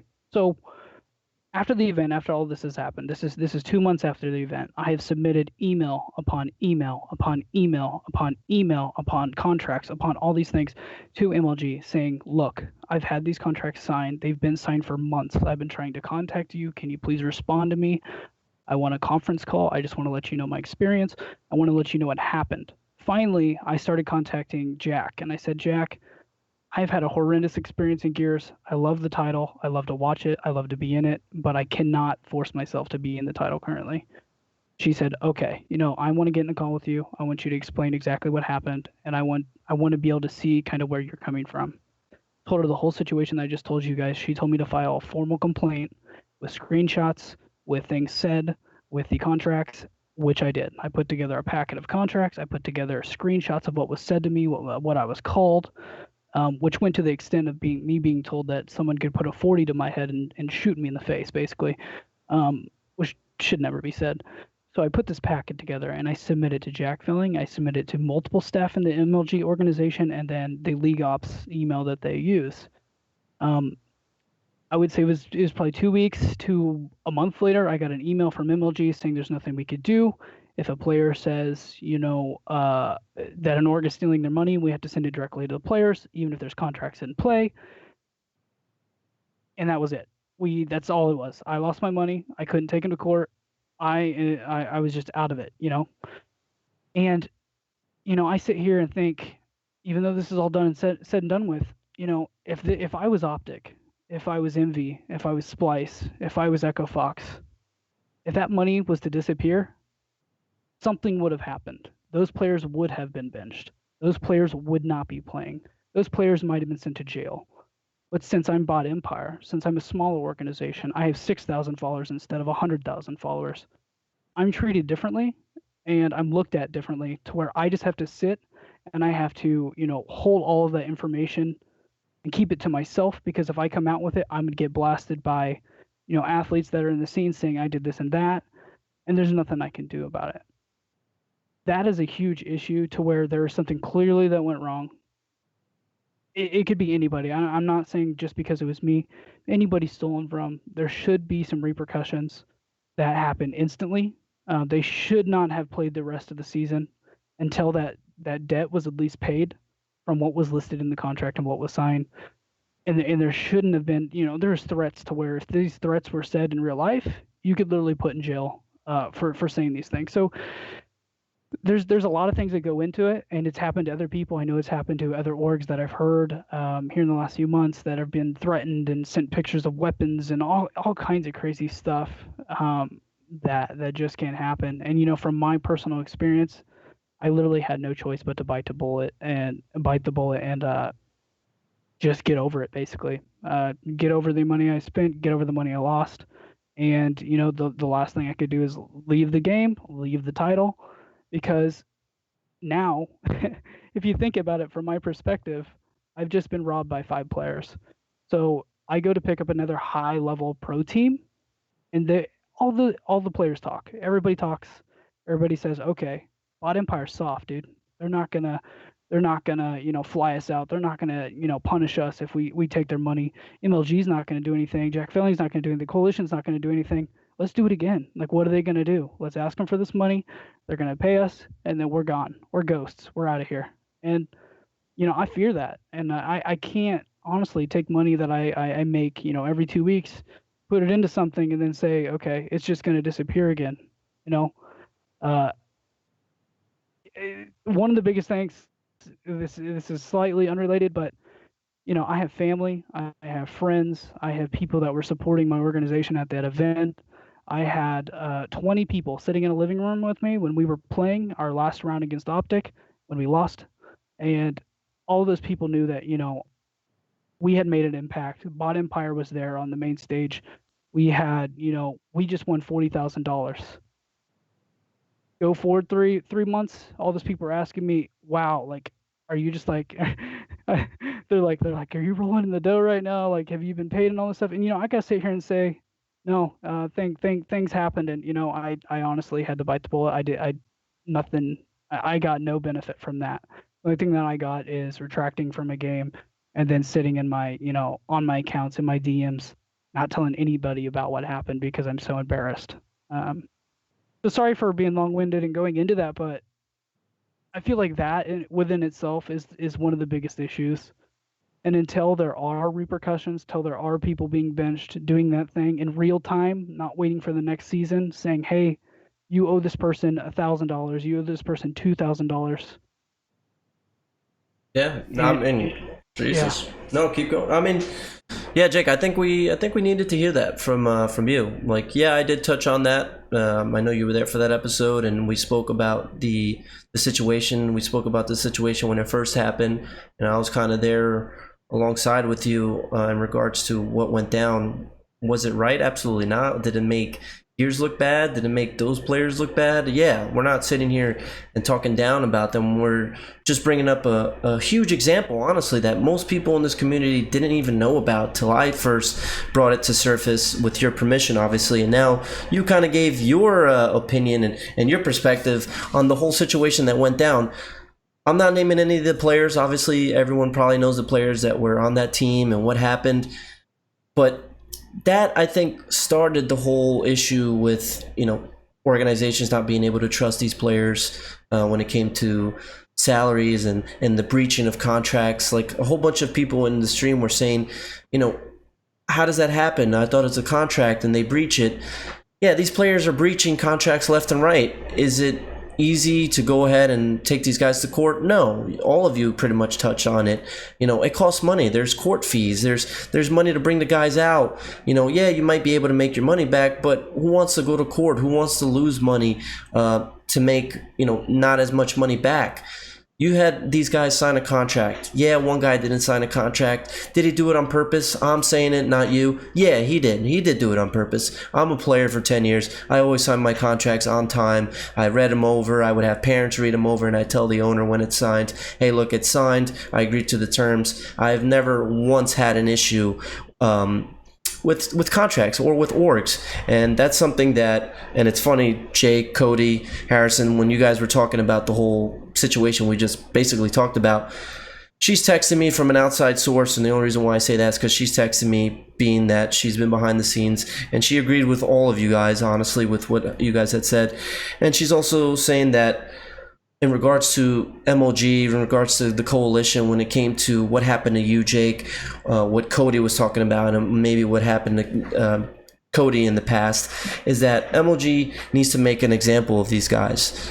I think what happened to you, Jake, would have been a perfect example, a prime example of these players if they would have been benched or if they would have been suspended for the season immediately, effective immediately.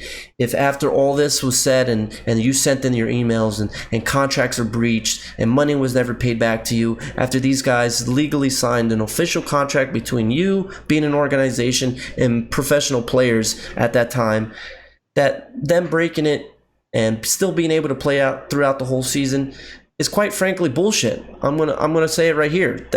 That should have never even happened. When you told me the whole situation when it happened, I was upset. I mean, obviously something like that is upsetting, especially to a guy like you. We just had started talking. That's something that organizations don't want to deal with. That put a bad taste in your mouth. You left the game. For everyone that's in here watching this and for people that watch this later on, Bot Empire, a big organization in this game and other games, left Gears of War, so you guys understand. Day one season, first event. These guys sent a team that placed top 3. They were due $5,000 to the owner Jake or co-owner Jake, and it just wasn't paid. And these guys packed their bags and left the game. Everyone continued to talk about Bot Empire. Jake and I spoke about that beforehand of this episode. Because the name was there, they placed really well. People loved the logo. I'm not gonna lie, the logo's pretty sweet. But if that whole incident didn't happen, Bot Empire will still be in this game. That's kind of where we're getting to in this episode, and with the topics that we've been discussing, is that we're losing quality orgs, we're losing quality owners, guys that bring passion to the game besides their big name and whatnot. MLG is losing their credibility by not standing up for these guys, and it's not just MLG, it's everybody in general. We have to have everyone coming out and talking for these guys, because after a while there's just so much ignorance occurring in the community, and that shows, especially with the bigger guys, with the investors, with the sponsors. They see these things, they hear these things, rumors spread, speculation is brought up. And if you want to be taken serious as a game, as a player, as an organization, you have to show a sense of professionalism. And it comes down to these contracts that are being signed. Like I said already, when you sign a contract, you should be held liable for that. As it is, when you go and sign a contract for anything, for these big players, Paul George or Kevin Durant, when they sign their extensions, there's terms in those contracts. Do you see them break it? Do you hear them break it? No. Because why? Because they're held liable for it. Their organization will take those guys to court immediately. And also the NBA stands behind those teams. And I think that's what we need to see a little bit from the coalition and from Major League Gaming or ESL or even UGC, because UGC ran the Atlantic City tournament, so we'll throw them in there.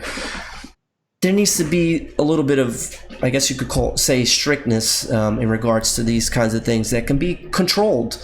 The minute you ban a player from an event before the event even happened because of, say, contract issue, I guarantee you everyone will follow suit.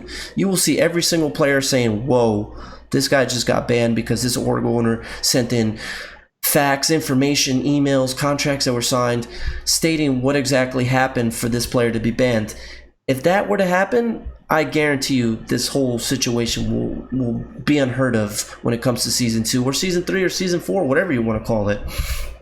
Gabe, and another, just one last tidbit. I'm sorry. No, you're good. Because I'm thinking about it right now. And one last tidbit is, after everything that I just told you guys, after everything happened, this is even after I sent in all the information to MLG, Jack Felling, I had one last resort. I could go to the organizations that signed my players right after that event. That was my last stand. That's the only thing I could do left, is to go to my other organizations that are in the same industry that I am, trying to survive, trying to make money, trying to support players.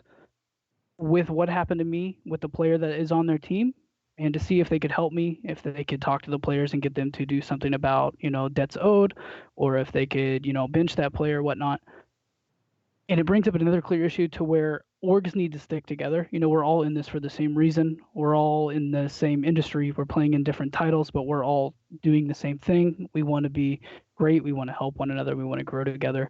We want to make this industry the new industry, the best industry out there.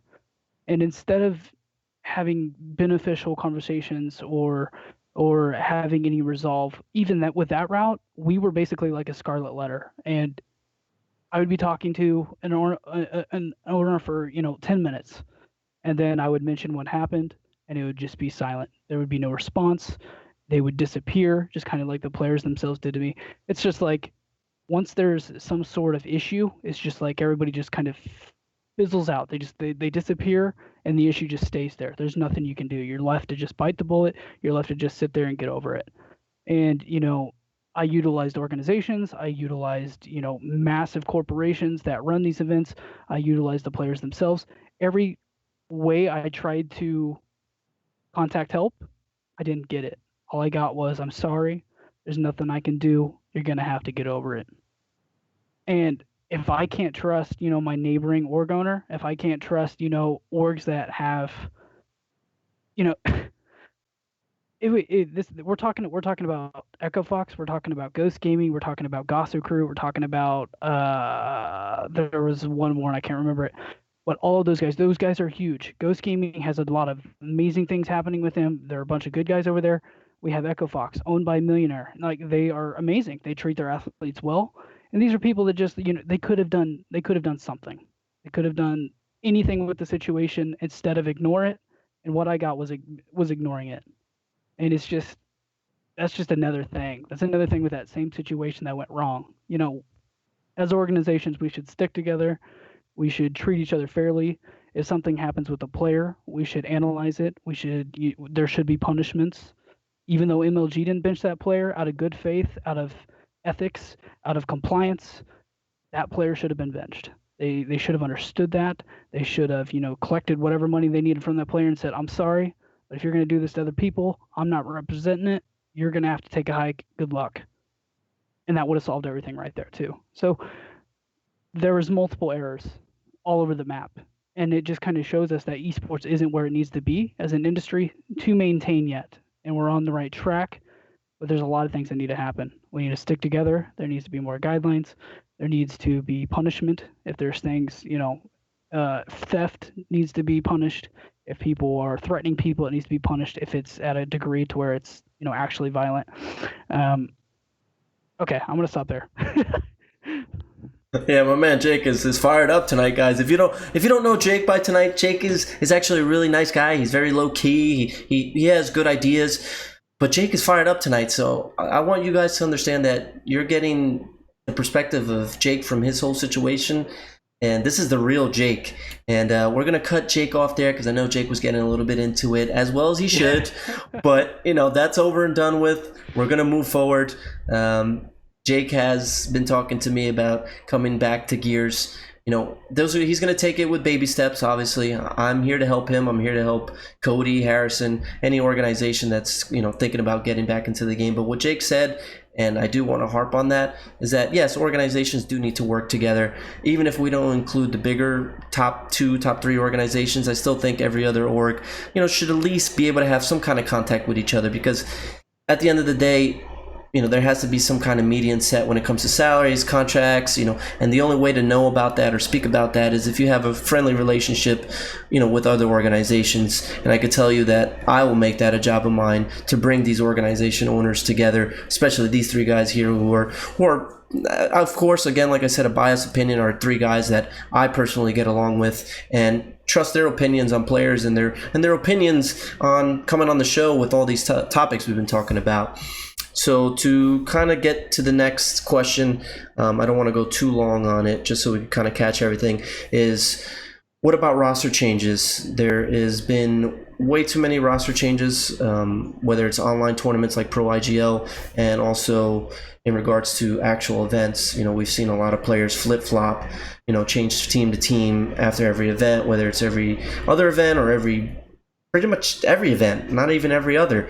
I want you guys to answer that, because I know when it comes to roster changes, and there needs to be a little bit more of, I guess you could say, strict or something put into play from MLG, UGC, ESL, and the coalition in regards to roster changes, because the changes of players after an event has been insane. Yeah, it's great excitement. It brings drama and brings attention. It's something that we could talk about on the show. But we do want to see, especially when it comes to a team that's being represented by represented in an organization, we want to see a little bit more consistency, because consistency is key when it comes to marketing and promoting. You want to have the same 5 guys, at least for the whole season, because you're spending money on them, sending these guys out to events, having them represent you. You don't want to be changing 2, 3, 4, all 5 players every event. That's just not worth it time-wise and not worth it money-wise. So Harrison, what do you think about that with the roster change situation in Gears of War? And like I said, I want to kind of keep these questions to a little shorter, just so we can kind of hit the other questions that we have in closing. Yeah, not a problem. I don't really have much to touch on it, but from what I've been hearing about it, it kind of worries me as a brand new org and as an org coming into Gears. I kind of want, like everybody wants, a set team for the whole entire season, and I want to build with that team where we can help each other out. But with all these different players wanting to go play with their friends on a different org, or they're like, this org's not nice to me, I'm going to go play with a different one, it frightens me as an org owner, to be honest, because that way you're actually like losing a viewership, you're losing money, you're losing multiple things. And then you have to go searching for another player, and you have to get them to sign the contract, and you have to go through all the process again. That's why, in my eyes, I just want a set team for Season 2 and basically just work with each other and make it the best team possible as we can for Season 2 and pretty much take over if we can. That's all I really have to say about this whole contract situation. All right, Jake, what do you think about these roster changes, and what's a quick solution you think? Quick solution. I'm gonna go back to quick solution. Orgs talk. If they have contractual agreements with one another, and a player wants to switch what org that they're under, then those 2 orgs need to talk. They need to actually talk. They need to conduct a business. They need to say, my player wants to go to your org. My player wants to go to your team. Let's do business. Pay what's said in my contract, or this player is going to stay on my team, and they're going to deal with it. I think sometimes people need to be told exactly what they agreed to, what they signed. So if they don't want to follow those rules, then whoever they're wanting to be picked up by needs to pick up the slack. That's my opinion. Okay, now to round that out, Cody, what do you think? Roster changes, a solution that you have in mind? Honestly, just quickly is there's three biggest issues. Is the egos of the players right now. Not trying to throw them under the bus, but we have and I actually like that about the game. I like that there's personalities, but they like to throw each other under the bus after events when they place bad. People just need to fix their attitudes, and there needs to be a little bit better role models in the community in regards to that. That would help. And then the other thing is the whole salary issue is one person, a team that's making more money says, hey, we want to draft this person and add you.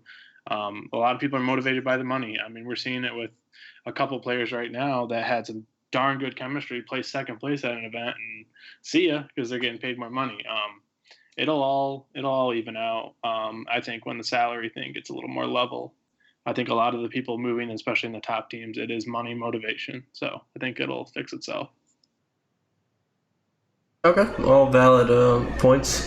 Now, I know Jacko had a question, and I want to hit that one as well. I think we got we got two more questions, and then we're going to start to get to the wrapping up, just because we have two more things I wanted to talk about. But Jacko had asked, as an organization owner, or owners, since all three of you are here, does it annoy you that pretty much one organization is winning? I'm assuming he meant Optic Gaming.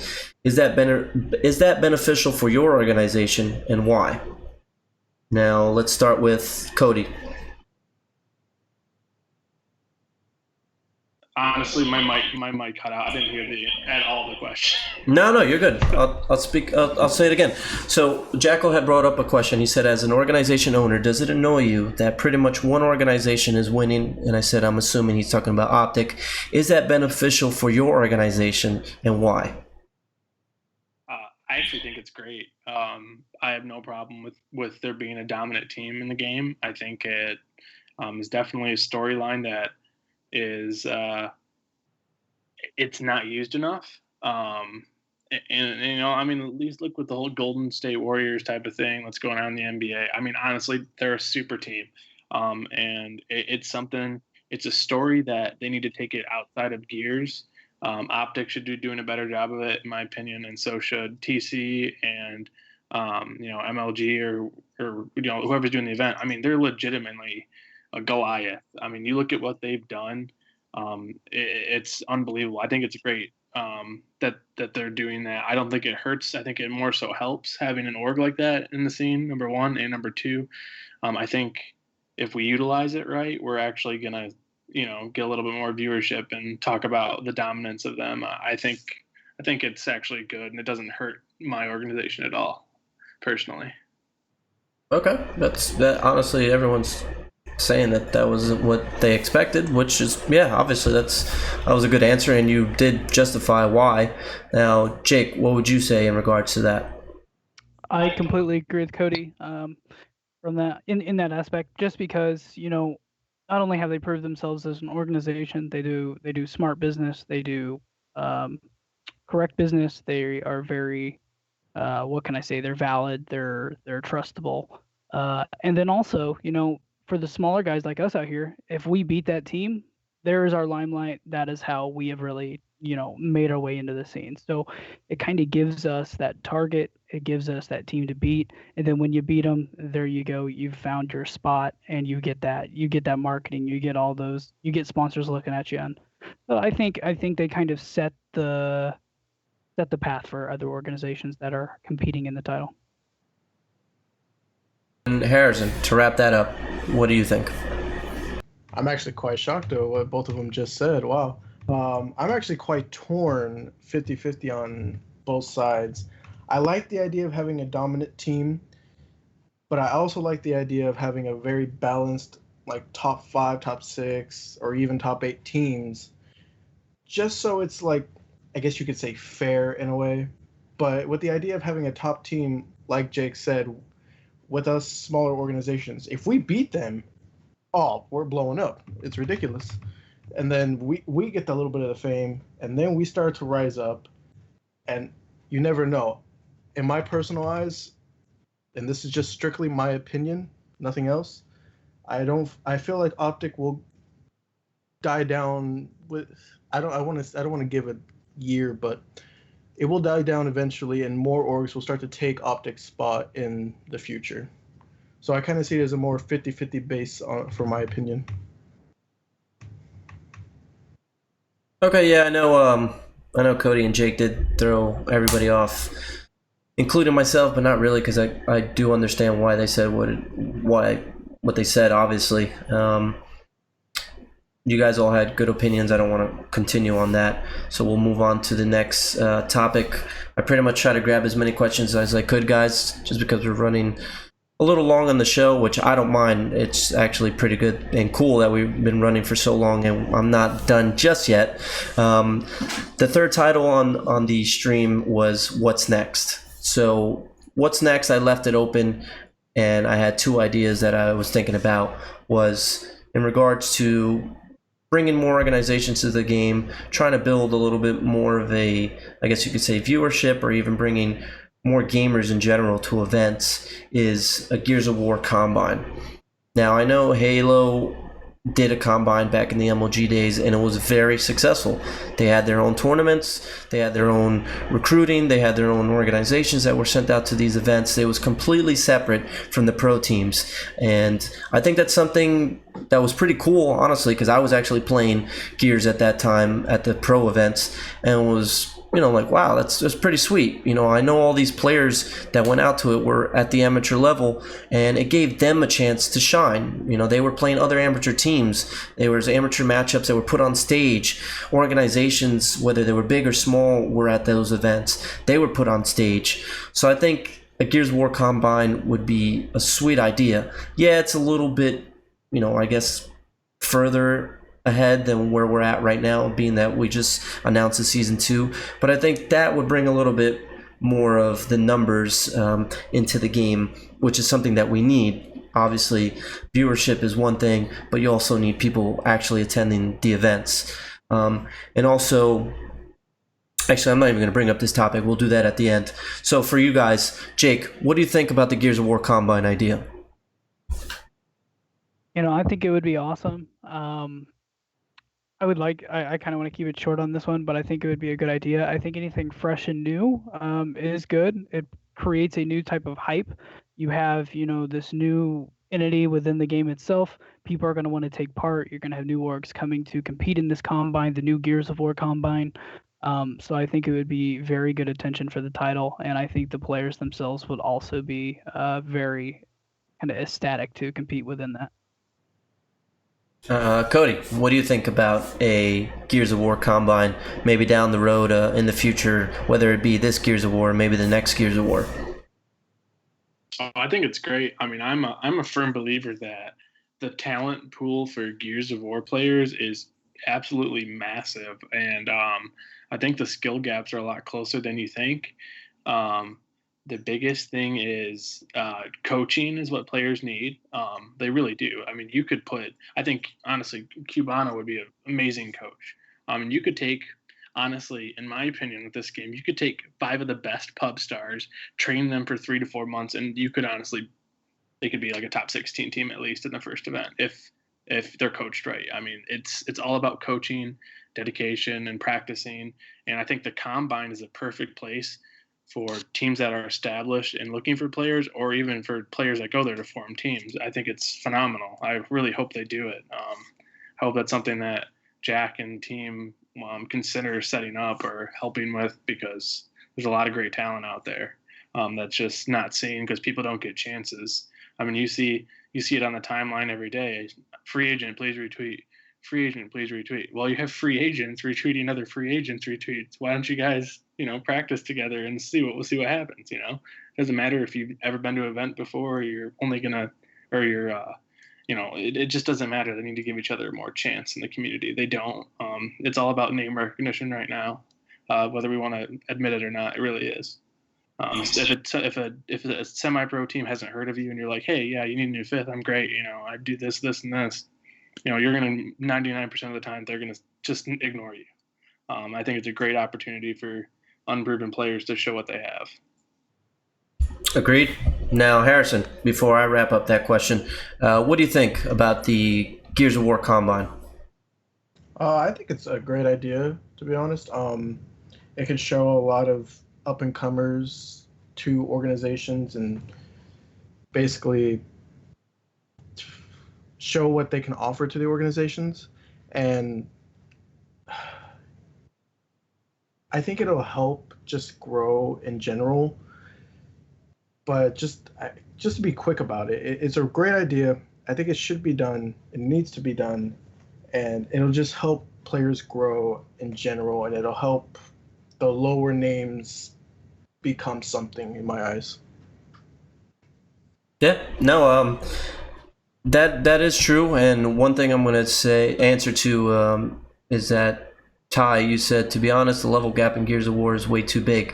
Now, the whole thing behind the Gears of War Combine, and this is all me saying it, there's no affiliation with the Coalition or anything like that. This is me just, bringing up an idea, is in regards to the Gears of War Combine, if there is one, is the main fact is that Microsoft is heavily involved in Gears of War right now, being that it is an exclusive for Microsoft. I know this firsthand. I have spoken to, I'm going to say one name, a senior director of marketing for Microsoft. They're throwing all the money they have. Now, my issue, and you could see it just because it's still at an early stage, the game and the funding that Microsoft is throwing at it, is that I'm not really too sure what to do with it and what ideas they can bring. And being the Gears of War Combine idea, I think would definitely help in regards to, like I said, with the viewership and all these players and free agents that you guys brought up. Yeah, you got people saying that they're a free agent every day, and if you put those teams together, we'd have, I can't even tell you, we have a whole list that was made up by my friend Amanda. She's doing a Google Doc, and she's getting free agents every day. I haven't even checked the list. It's probably, at least I know for sure, 200 plus players. Now think about that. One team is 5 players. Now if we have 200 plus, 500 players, whatever it is, think about that. So I think a Gears of War Combine is a great idea due to the fact that you can bring in these pro players. You can bring in the experienced veterans that obviously aren't playing anymore. For example, I'm going to use myself, being that it's me, it's the show, whatever it is. You would have a player like myself, like Cody said, a coach, a manager. You would be designated to make a team or draft a team. So each of those managers, coaches, whatever you want to call it, would take these 5 players over a full season, and it could be separate from the regular season, or it could be a couple of months or one event, and you basically train these guys, as a team, as a unit. Myself, I would play with these guys, try to get them better, and then you would attend an event, a combine event, and you would have other pro players, like I said, other coaches, other veteran players, put a roster together. You could have whatever it is, 30 teams, 32 teams, maybe more than that. But they're all led and coached by pro players, veterans, whatever it is. And that would bring a bigger, I guess you could say, aspect to these players that aren't competing at a top 8 level. You could have a separate prize pool. No pro teams would be involved. And with Microsoft behind it, it's definitely doable. They have the money to go out and get a venue. They have the money to go out and pay these players and these veterans. Obviously, no one's going to do it for free. But I think that would be something down the road that we could eventually see, whether it's for Gears of War or whether we go back to Halo for it or Call of Duty. I think it's an awesome idea and something that I've been thinking about personally, and wanted to see Gears of War bring out.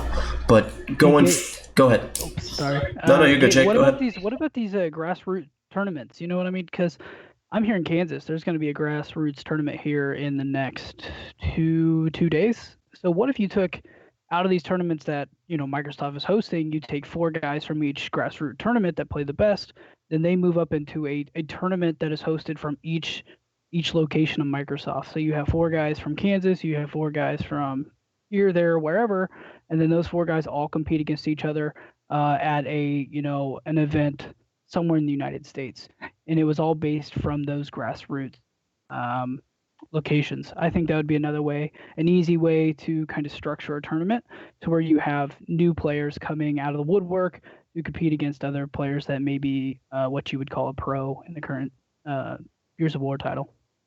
Yeah, no, that's a great idea, and that was actually brought up by Jessica. She's the community specialist that I work with at the Bridgewater store, Bridgewater location for Microsoft. She actually brought that up, but you're on a bigger scale, which is a better idea. She actually brought that up between our store that I attend and the Fifth Avenue store, putting the winning rosters of both stores to play against each other on a live stream or even at one of the locations, or do a series where you play one weekend or one day during the week at the New York store and you bring it back to New Jersey.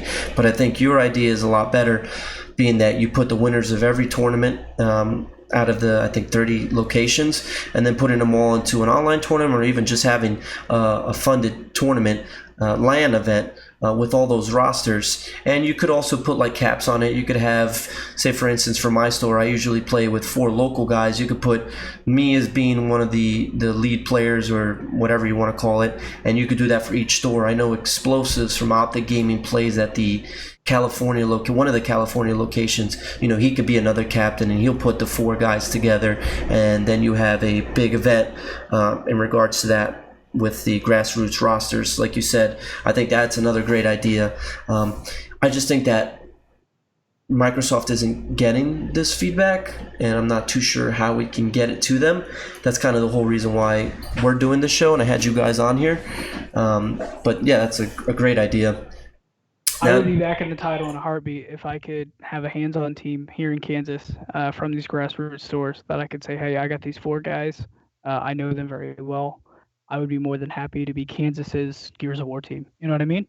It's kind of like those massive leagues. I would hand build a team, and then we would go to the grassroots, finals or whatever, and compete against other states' main team or that Microsoft store's main team. That'd be cool as shit. Sorry for my language. No, and you're I good. think a lot of orgs, I think a lot of people would get into that, and you'd be hearing people that you have never heard of. There would be, random people that just sit in their basement all day, coming out of the woodworks and just kicking other people's butts. It would be very cool. It would be a huge expansion, in my opinion.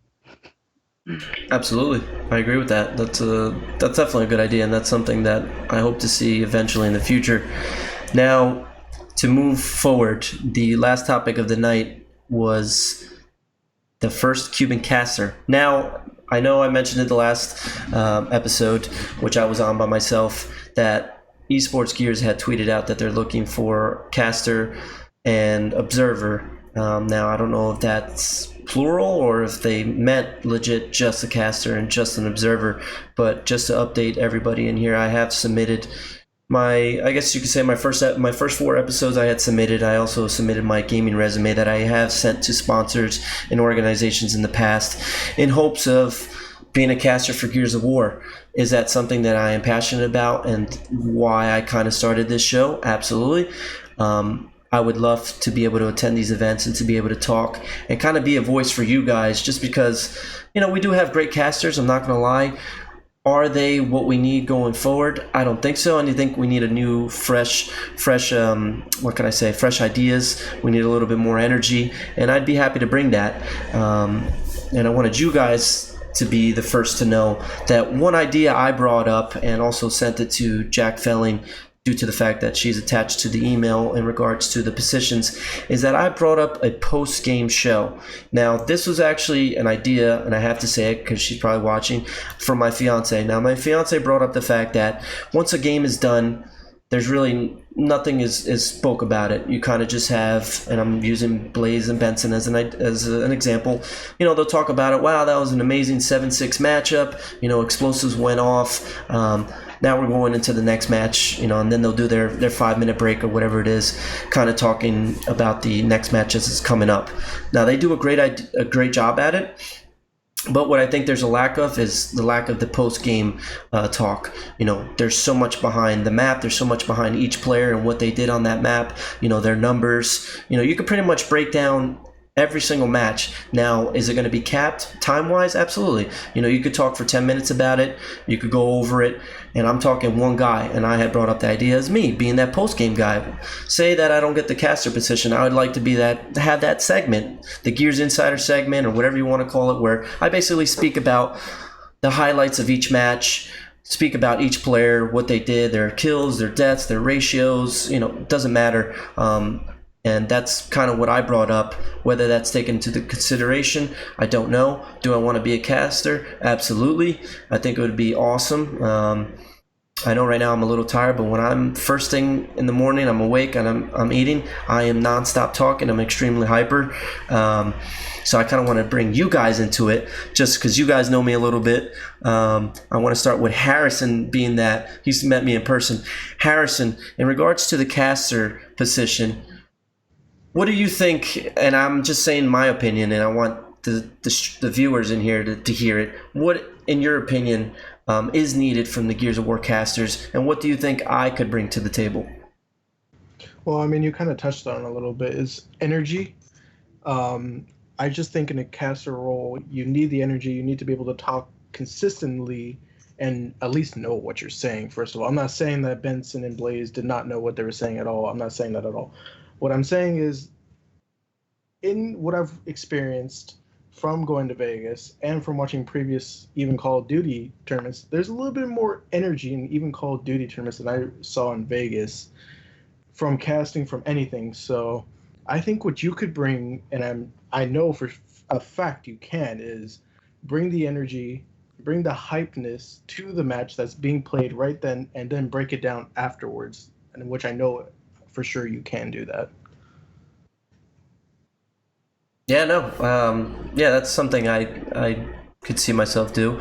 You know, you have to be able to keep the viewers involved, and you have to be a little bit more interactive, and it's very hard to do that when you're live, like with Benson and Blaze. They do a really good job at it. That's the whole reason why I brought up the whole post-game show, just to be able to be a little bit more interactive with the people watching, and to kind of give a better basis of how the game is played out and how certain players do certain things, because you have to think about it. And that's also, again, what my fiance brought up, is that you have people watching, okay? You have people that know the game, you have people that have friends that know the game, or vice versa, but deep down you have investors, you have sponsors, you have professional people watching this, and if they have somebody breaking down the game after each game, especially when it's a big matchup, you know, whether it's like Optic against whoever, you know, they're going to want to hear about it.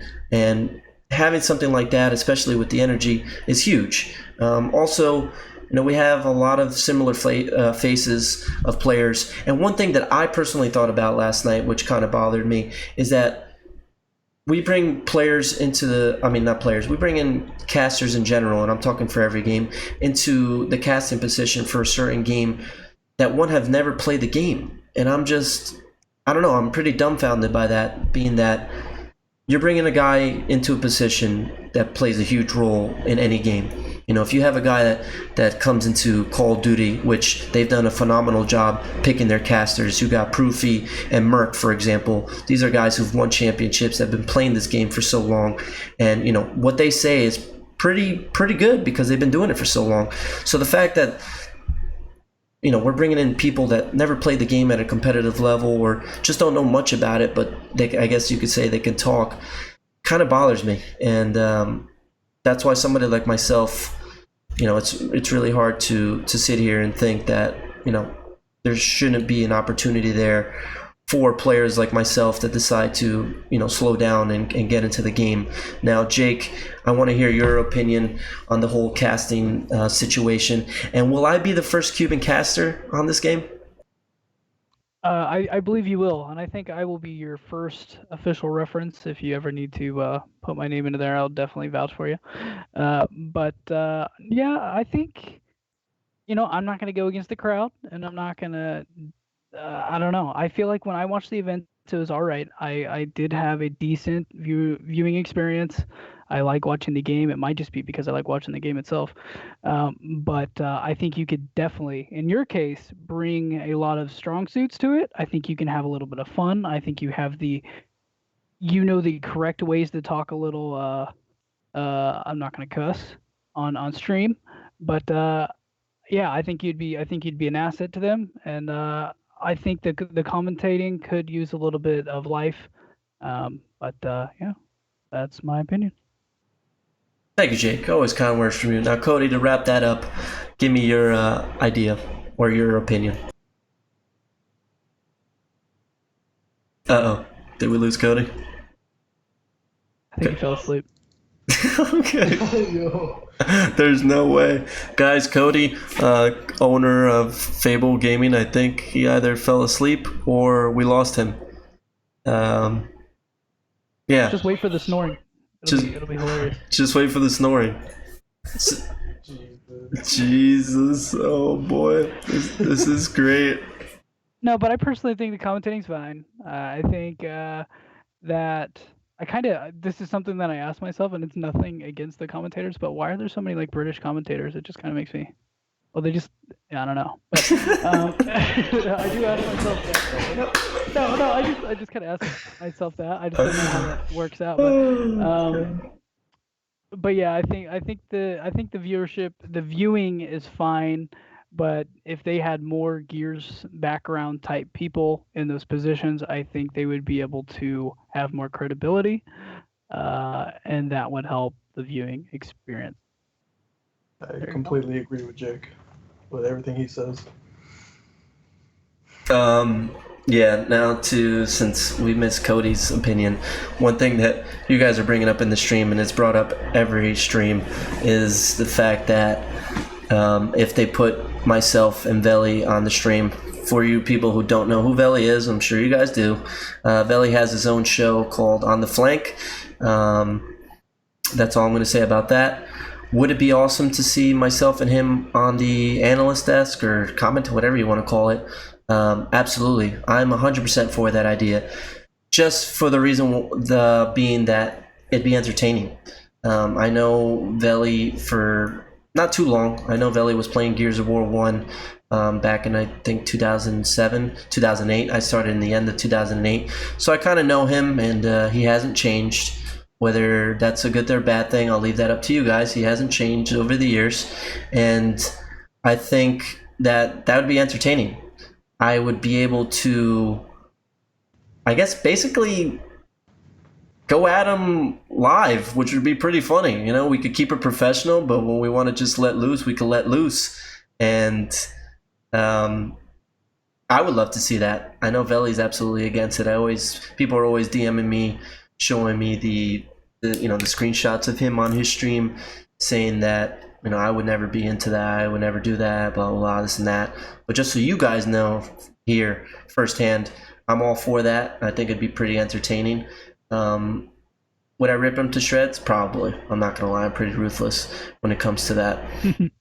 But we'll leave that for the show if it were to happen.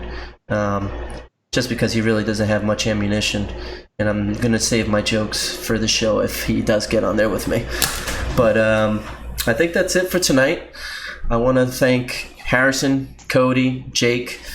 Jake is one of the co-owners for Bot Empire. Just to kind of recap for you guys, we had Cody on here before he passed out. He's the owner of Fable. And we also have Harrison, a good friend of mine, that co-owns his own organization, Excite Gaming. I am going to put out my command on here again for all three of their organizations. Make sure you guys give them a follow. I know they're always putting out information about their teams, their streams. Bot Empire does a really good job with advertising their apparel. If you guys haven't seen their pro jacket yet, go take a look. I know I think it's a 5% discount code for Bot Empire's 15% this weekend. 15%. Okay, guys, so 15% discount for Bot Empire's pro jacket this weekend. Again, you could take it as a biased opinion, but go check it out for yourself. I actually DM'd Jake randomly, I think this week or something like that, saying his jacket was awesome. I was actually busy at work. I know exactly what was going on at my desk, and I was like, you know what, let me take a break, look at my phone, saw the jacket, said, yo, those things are amazing. Done. So make sure you guys go check him out. Fable as well. Harrison is also in the process of making official jerseys for his organization. So make sure you give him a follow as well. Again, I'm going to be putting out a command on there. I want to give them a couple of minutes to say their goodbyes, and then we'll wrap it up. So, Jake, in your closing comments. I would just like to say thank you for everybody chilling with us for, I think we clocked 3 hours and 3 minutes. So I think you guys are talented for just being able to listen to me for that long. The other owners may be able to say the same thing. So good job. You're definitely special. And also thank you, Gabe, for also listening to me and then giving us the opportunity to share some of our opinions and what's going on in Gears of War. Without your channel, without your expertise, we would never have, a way to kind of express our feelings in this title, in this manner. So thank you for that. I obviously have to give a shout out to my organization, Bot Empire, my co-owner Connor. It's CT Swerve on Twitter, and then my account on Twitter is also Jake D Heiser. So if you want to go follow that, feel free. Yeah, guys, thank you so much for listening, and I will hopefully be back sometime here in the future. Now, thank you for that, Jake. Harrison, closing comments. First of all, I just want to say thank you to everybody who came out to watch and enjoy the stream with us. We do enjoy making these episodes, and I'm sure Gabe loves making these episodes. That's without a doubt. I think it was, let's see, Skype call says 3 hours. It was probably a good 2-hour video, so we had a lot to talk about. But like everybody's saying, I want to thank you, Gabe, for everything you've done for X-Height in general. Honestly, we would not be in a position without you. You've helped us tremendously, and I hope we continue to work together. And I do want to give a shout out to all my co-owners, pretty much Eric, Ty, Xavier. Those are my boys. I love them to death, and I appreciate everything they've done for me. Go follow X-Height Gaming, and we're an upcoming org, and we're going to plan to take over. Thank you very much. Do you hear that? I think Cody's saying something. Uh-oh, let's go. Is he alive? There's no way. No. I think he said, thank y'all. No, I'm just kidding. Yeah, that was so perfect. That was hilarious. That sounded so real. I'm like, no way. I'm booting this guy from the video. There's no way. That is insane. That was great. That honestly had me going. But all right, guys, thank you guys for watching the show. Again, big shout out to Jake, Bot Empire, Harrison, X-Height Gaming, Cody, he's gone now, but Fable GG. I want to thank all of them for coming to the show. I want to thank you guys for watching for so long. We'll be live next week as well. Depends the time. I know Veli has been consistent with trying to block my time on Thursdays at 9 p.m. So I'll kind of wait on him to figure out what he wants to do. He's still busy being a female. But again, thank you guys for watching. Make sure you follow these guys on here as well. Love you. Have a good night.